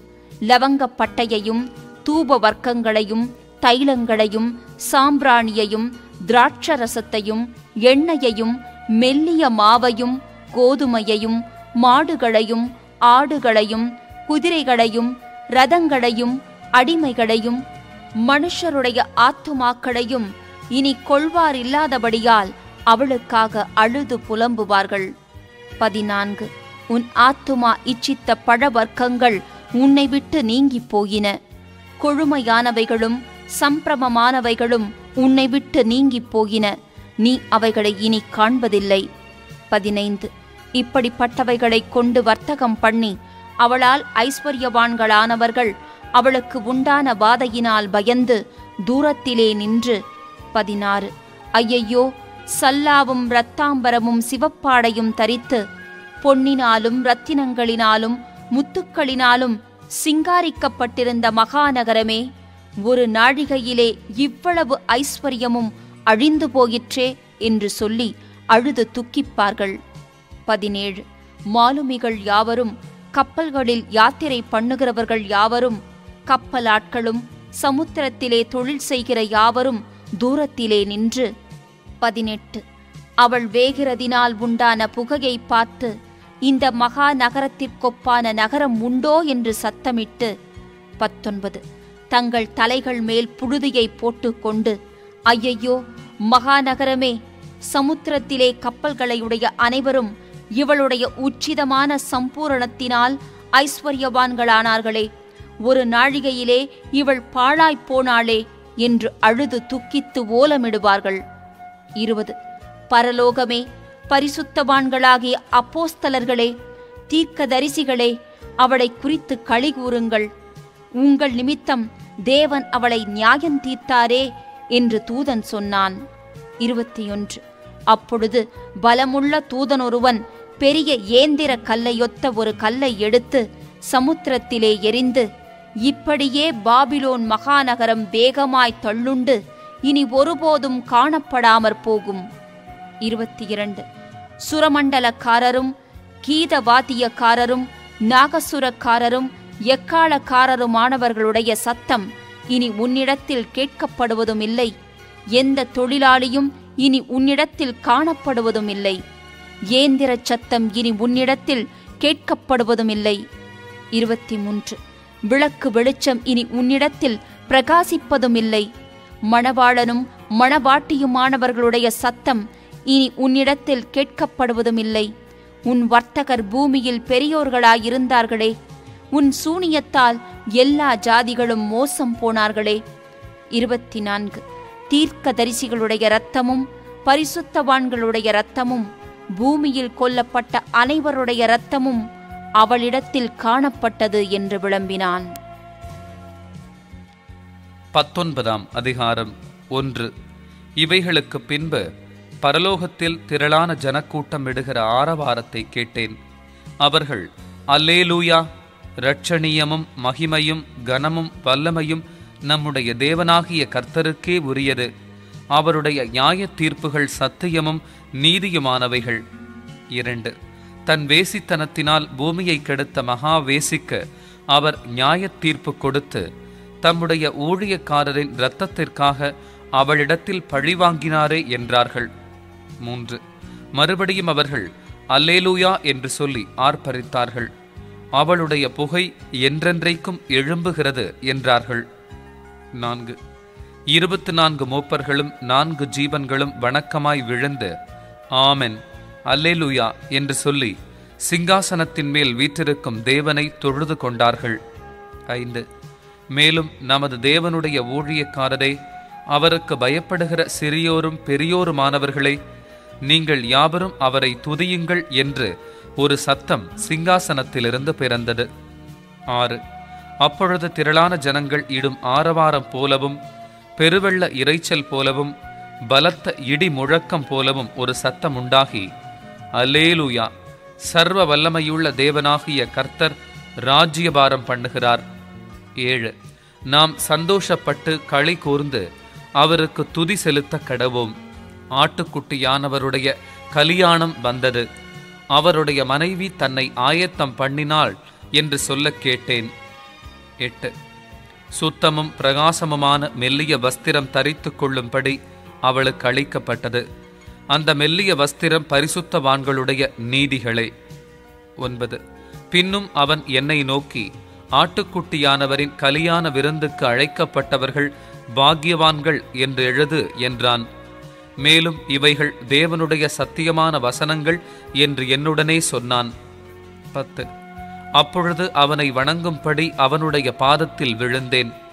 அவன் என்னை நோக்கி, இப்படி செய்யாத படிக்கு பார், உன்னோடும் இயேசுவை குறித்து சாட்சியிட்ட உன் சகோதரரோடும் கூட நானும் ஒரு ஊழியக்காரன். தேவனை தொழுதுகொள். இயேசுவை பற்றின சாட்சி தீர்க்க தரிசனத்தின் ஆவியாய் இருக்கிறது என்றான். 11. பின்பு பரலோகம் திறந்திருக்க கண்டேன். இதோ ஒரு வெள்ளை குதிரை காணப்பட்டது. அதன் மேல் ஏறி இருந்தவர் உண்மையும் சத்தியமும் உள்ளவர் எண்ணப்பட்டவர். அவர் நீதியாய் நியாயம் தீர்த்து யுத்தம் பண்ணுகிறார். 12. அவருடைய கண்கள் அக்கினி ஜுவாலையைப் போலிருந்தன. அவருடைய சிரசின் மேல் அநேக கிரீடங்கள் இருந்தன. அவருக்கே அன்றி வேறொருவருக்கும் தெரியாத ஒரு நாமமும் எழுதியிருந்தது. 13. இரத்தத்தில் தோய்க்கப்பட்ட வஸ்திரத்தை தரித்திருந்தார். அவருடைய நாமம் தேவனுடைய வார்த்தை என்பதே. 14. பரலோகத்திலுள்ள சேனைகள் வெண்மையும் சுத்தமுமான மெல்லிய வஸ்திரம் தரித்தவர்களாய் வெள்ளை குதிரைகளின் மேல் ஏறி அவருக்கு பின் சென்றார்கள். 15. புறஜாதிகளை வெட்டும்படிக்கு அவருடைய வாயிலிருந்து கூர்மையான பட்டயம் புறப்படுகிறது. இருப்பு கோலால் அவர்களை அரசாளுவார். அவர் சர்வ வல்லமையுள்ள தேவனுடைய உக்கிர கோபமாகிய மதுவுள்ள ஆலையை மிதிக்கிறார். 16. ராஜாதி ராஜா கர்த்தாதி கர்த்தா என்னும் நாமம் அவருடைய வஸ்திரத்தின் மேலும் அவருடைய தொடையின் மேலும் எழுதப்பட்டிருந்தது. 17. பின்பு ஒரு தூதன் சூரியனில் நிற்க கண்டேன்.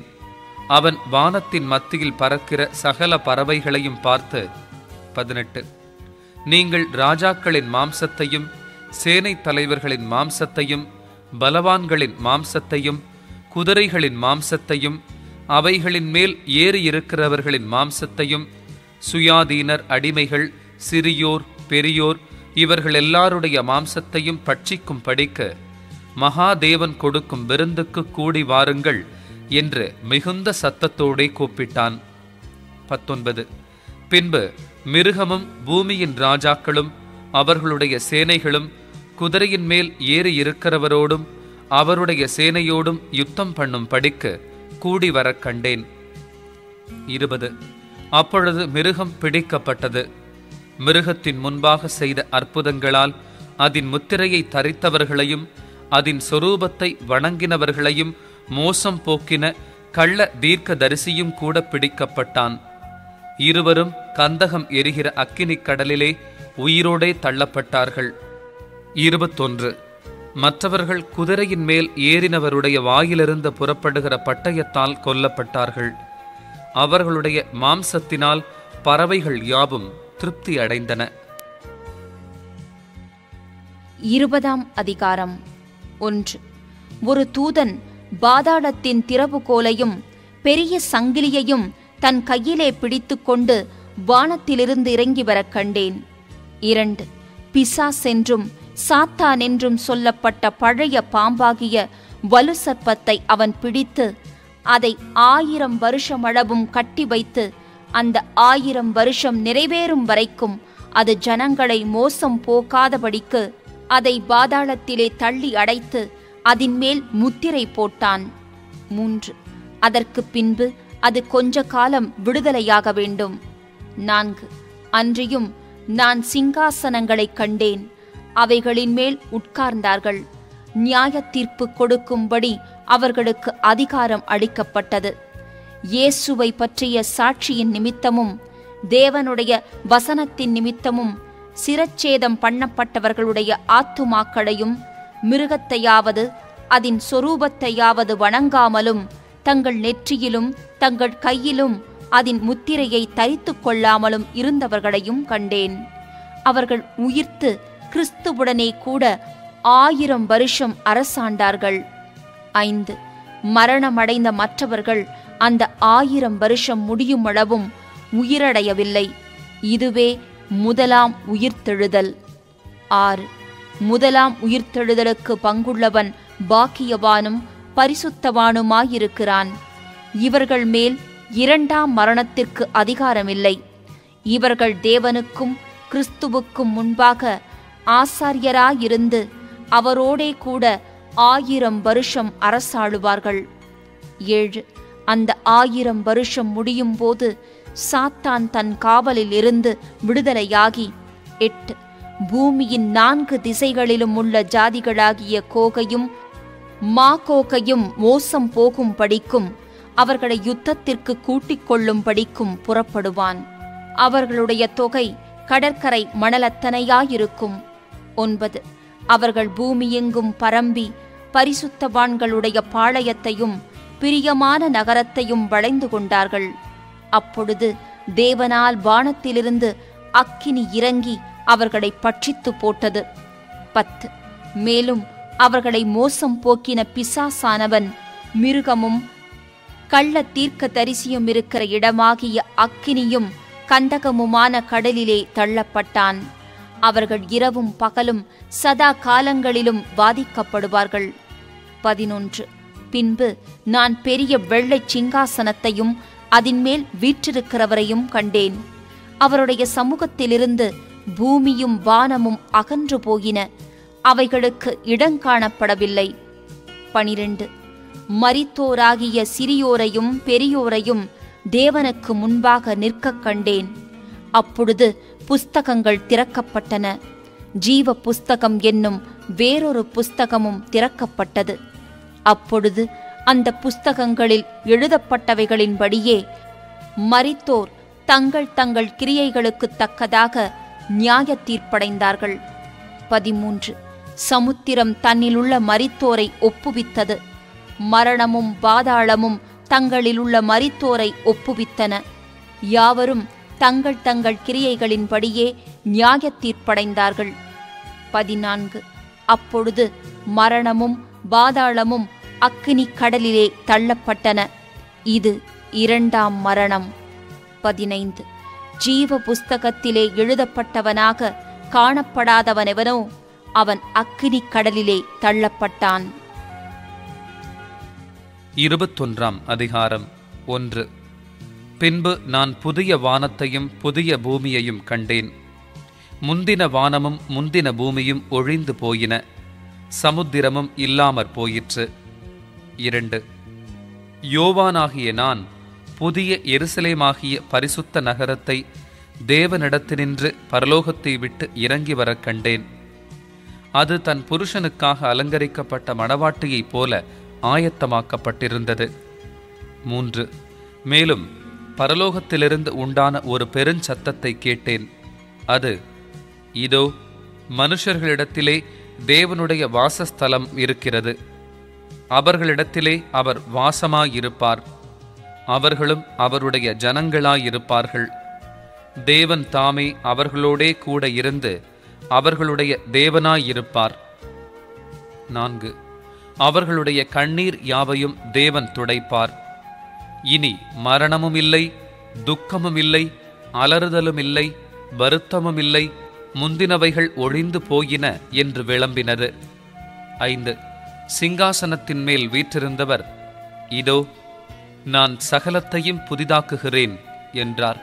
பின்னும் அவர், இந்த வசனங்கள் சத்தியமும் உண்மையுமானவைகள், இவைகளை எழுது என்றார். 6. அன்றியும் அவர் என்னை நோக்கி, ஆயிற்று, நான் அல்பாவும் ஒமேகாவும் ஆதியும் அந்தமுமாயிருக்கிறேன். தாகமாயிருக்கிறவனுக்கு நான் ஜீவ தண்ணீரூற்றில் இலவசமாய் கொடுப்பேன். 7. ஜெயங்கொள்ளுகிறவன் எல்லாவற்றையும் சுதந்தரித்துக் கொள்ளுவான். நான் அவன் தேவனாயிருப்பேன், அவன் என் குமாரனாயிருப்பான். 8.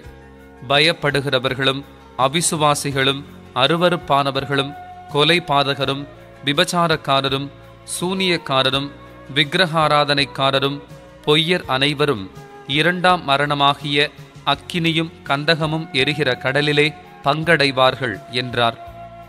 9.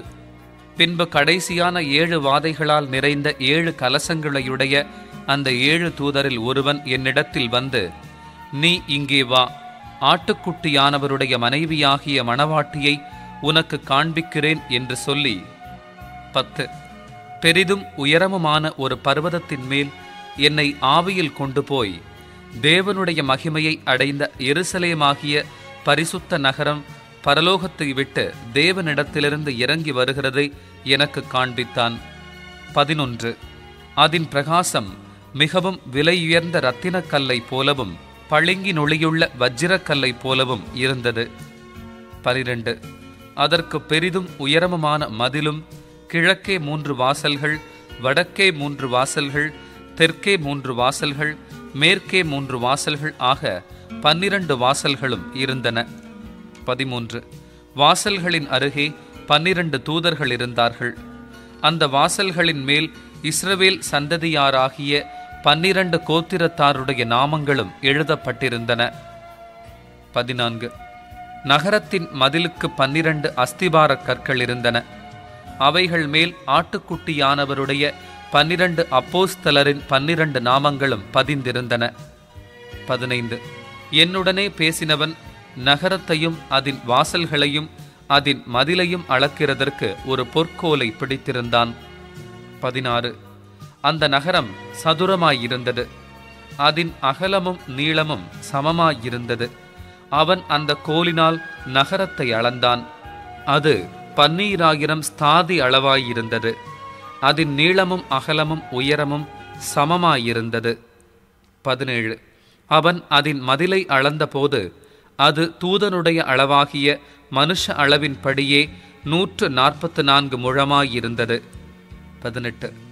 அதன் மதில் வச்சிரக்கல்லால் கட்டப்பட்டிருந்தது. நகரம் தெளிந்த பளிங்குக்கு ஒப்பான சுத்த பொன்னாயிருந்தது. 19. நகரத்து மதில்களின் அஸ்திபாரங்கள் சகலவித இரத்தினங்களினாலும் அலங்கரிக்கப்பட்டிருந்தன.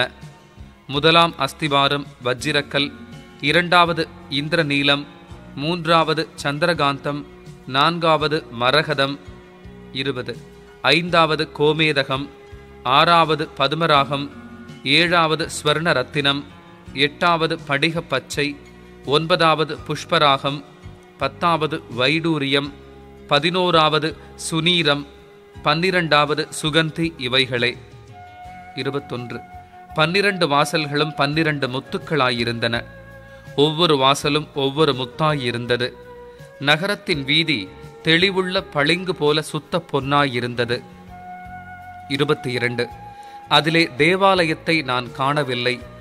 சர்வ வல்லமையுள்ள தேவனாகிய கர்த்தரும் ஆட்டுக்குட்டியானவருமே அதற்கு ஆலயம். 23. நகரத்திற்கு வெளிச்சம் கொடுக்க சூரியனும் சந்திரனும் அதற்கு வேண்டுவதில்லை. தேவனுடைய மகிமையே அதை பிரகாசிப்பித்தது. ஆட்டுக்குட்டியானவரே அதற்கு விளக்கு. 24. ரட்சிக்கப்படுகிற ஜனங்கள் அதன் வெளிச்சத்திலே நடப்பார்கள். பூமியின் ராஜாக்கள் தங்கள் மகிமையையும் கனத்தையும் அதற்குள்ளே கொண்டு வருவார்கள். 25. அங்கே ராக்காலம் இல்லாதபடியால் அதன் வாசல்கள் பகலில் அடைக்கப்படுவதே இல்லை. 26. உலகத்தாருடைய மகிமையையும் கனத்தையும் அதற்குள்ளே கொண்டு வருவார்கள். 27. தீட்டுள்ளதும் அருவருப்பையும் பொய்யையும் நடப்பிக்கிறதுமாகிய ஒன்றும் அதில் பிரவேசிப்பதில்லை. ஆட்டுக்குட்டியானவரின் ஜீவ புஸ்தகத்தில் எழுதப்பட்டவர்கள் மாத்திரம் அதில் பிரவேசிப்பார்கள். 22ஆம் அதிகாரம். 1. பின்பு பளிங்கை போல் தெளிவான ஜீவத் தண்ணீருள்ள சுத்தமான நதி தேவனும் ஆட்டுக்குட்டியானவரும் இருக்கிற சிங்காசனத்திலிருந்து புறப்பட்டு வருகிறதை எனக்கு காண்பித்தான். 2. நகரத்து வீதியின் மத்தியிலும் நதியின் இரு கரையிலும் 12 விதமான கனிகளைத் தரும் ஜீவ விருட்சம் இருந்தது. அது மாதந்தோறும் தன் கனியை கொடுக்கும். அந்த விருட்சத்தின் இலைகள் ஜனங்கள் ஆரோக்கியமடைகிறதற்கு ஏதுவானவைகள். 3. இனி ஒரு சாபமும் இராது. தேவனும் ஆட்டுக்குட்டியானவரும் இருக்கிற சிங்காசனம் அதில் இருக்கும். 4. அவருடைய ஊழியக்காரர் அவரைச் சேவித்து அவருடைய சமூகத்தை தரிசிப்பார்கள். அவருடைய நாமம் அவர்களுடைய நெற்றிகளில் இருக்கும். 5. அங்கே ராக்காலம் இராது. விளக்கும் சூரியனுடைய வெளிச்சமும் அவர்களுக்கு வேண்டுவதில்லை. தேவனாகிய கர்த்தரே அவர்கள் மேல் பிரகாசிப்பார். அவர்கள் சதா காலங்களிலும் அரசாளுவார்கள். 6. பின்பு அவர் என்னை நோக்கி, இந்த வசனங்கள் உண்மையும் சத்தியமுமானவைகள், சீக்கிரமாய் சம்பவிக்க வேண்டியவைகளை தம்முடைய ஊழியக்காரருக்கு காண்பிக்கும் பொருட்டு பரிசுத்த தீர்க்கதரிசிகளின் கர்த்தராகிய தேவனானவர் தம்முடைய தூதனை அனுப்பினார். 7. இதோ சீக்கிரமாய் வருகிறேன். இந்த புஸ்தகத்திலுள்ள தீர்க்க தரிசன வசனங்களை கைக்கொள்ளுகிறவன் பாக்கியவான் என்றார். 8. யோவானாகிய நானே இவைகளை கண்டும் கேட்டும் இருந்தேன். நான் கேட்டு கண்டபோது இவைகளை எனக்கு காண்பித்த தூதனை வணங்கும்படி அவன் பாதத்தில் விழுந்தேன். 9. அதற்கு அவன், நீ இப்படி செய்யாதபடிக்குப் பார். உன்னோடும் உன் சகோதரரோடும் தீர்க்க தரிசிகளோடும் இந்த புஸ்தகத்தின் வசனங்களை கைக்கொள்ளுகிறவர்களோடும் கூட நானும் ஒரு ஊழியக்காரன். தேவனை தொழுதுகொள் என்றான். 10. பின்னும் அவர் என்னை நோக்கி, இந்த புஸ்தகத்தில் உள்ள தீர்க்க தரிசன வசனங்களை முத்திரை போட வேண்டாம், காலம் சமீபமாயிருக்கிறது. 11. அநியாயம் செய்கிறவன் இன்னும் அநியாயம் செய்யட்டும், அசுத்தமாயிருக்கிறவன் இன்னும் அசுத்தமாயிருக்கட்டும், நீதியுள்ளவன் இன்னும் நீதி செய்யட்டும், பரிசுத்தமுள்ளவன் இன்னும் பரிசுத்தமாகட்டும். 12. இதோ சீக்கிரமாய் வருகிறேன். அவனவனுடைய கிரியைகளின்படி அவனவனுக்கு நான் அளிக்கும் பலன் என்னோடே கூட வருகிறது. 13. நான் அல்பாவும் ஒமேகாவும் ஆதியும் அந்தமும் முந்தினவரும் பிந்தினவருமாயிருக்கிறேன். 14. ஜீவ விருட்சத்தின் மேல் அதிகாரமுள்ளவர்களாவதற்கும் வாசல்கள் வழியாய் நகரத்திற்குள் பிரவேசிப்பதற்கும் அவருடைய கற்பனைகளின்படி செய்கிறவர்கள் பாக்கியவான்கள். 15. நாய்களும் சூனியக்காரரும் விபச்சாரக்காரரும் கொலைபாதகரும் விக்கிரகாராதனைக்காரரும் பொய்யை விரும்பி அதின்படி செய்கிற யாவரும் புறம்பே இருப்பார்கள்.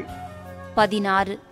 சபைகளில் இவைகளை உங்களுக்கு சாட்சியாக அறிவிக்கும்படிக்கு இயேசுவாகிய நான் என் தூதனை அனுப்பினேன். நான் தாவீதின் வேரும் சந்ததியும் பிரகாசமுள்ள விடிவெள்ளி நட்சத்திரமுமாயிருக்கிறேன் என்றார். 17. ஆவியும் மணவாட்டியும் வா என்கிறார்கள். கேட்கிறவனும் வா என்பானாக. தாகமாயிருக்கிறவன் வரக்கடவன். விருப்பமுள்ளவன் ஜீவ தண்ணீரை இலவசமாய் வாங்கிக் கொள்ள கடவன். 18. இந்த புஸ்தகத்தில் உள்ள தீர்க்க தரிசன வசனங்களை கேட்கிற யாவருக்கும் நான் சாட்சியாக எச்சரிக்கிறதாவது, ஒருவன் இவைகளோடே எதையாகிலும் கூட்டினால் இந்த புஸ்தகத்தில் எழுதியிருக்கிற வாதைகளை தேவன் அவன் மேல் கூட்டுவார். 19. ஒருவன் இந்த தீர்க்க தரிசன புஸ்தகத்தின் வசனங்களிலிருந்து எதையாகிலும் எடுத்துப் போட்டால் ஜீவ புஸ்தகத்திலிருந்தும் பரிசுத்த நகரத்திலிருந்தும் இந்த புஸ்தகத்தில் எழுதப்பட்டவைகளிலிருந்தும் அவனுடைய பங்கை தேவன் எடுத்துப் போடுவார். 20. இவைகளை சாட்சியாக அறிவிக்கிறவர் மெய்யாகவே நான் சீக்கிரமாய் வருகிறேன் என்கிறார். ஆமென். கர்த்தராகிய இயேசுவே வாரும். 21. நம்முடைய கர்த்தராகிய இயேசு கிறிஸ்துவின் கிருபை உங்கள் அனைவரோடும் கூட இருப்பதாக. ஆமென். தமிழ் வேதாகமம் ஆடியோ MP3 வடிவில் வழங்குபவர்கள் த வே டு வாய்ஸ். இலக்கம் 1, ராஜேந்திரா 3வது தெரு, மேலப்பொன்னகரம் மெயின் ரோடு, மதுரை. அஞ்சல் குறியீட்டு எண் 625016, தமிழ்நாடு, இந்தியா. தொலைபேசி எண் 0452 42000060. மொபைல் 9442444849 மற்றும் 9486467788.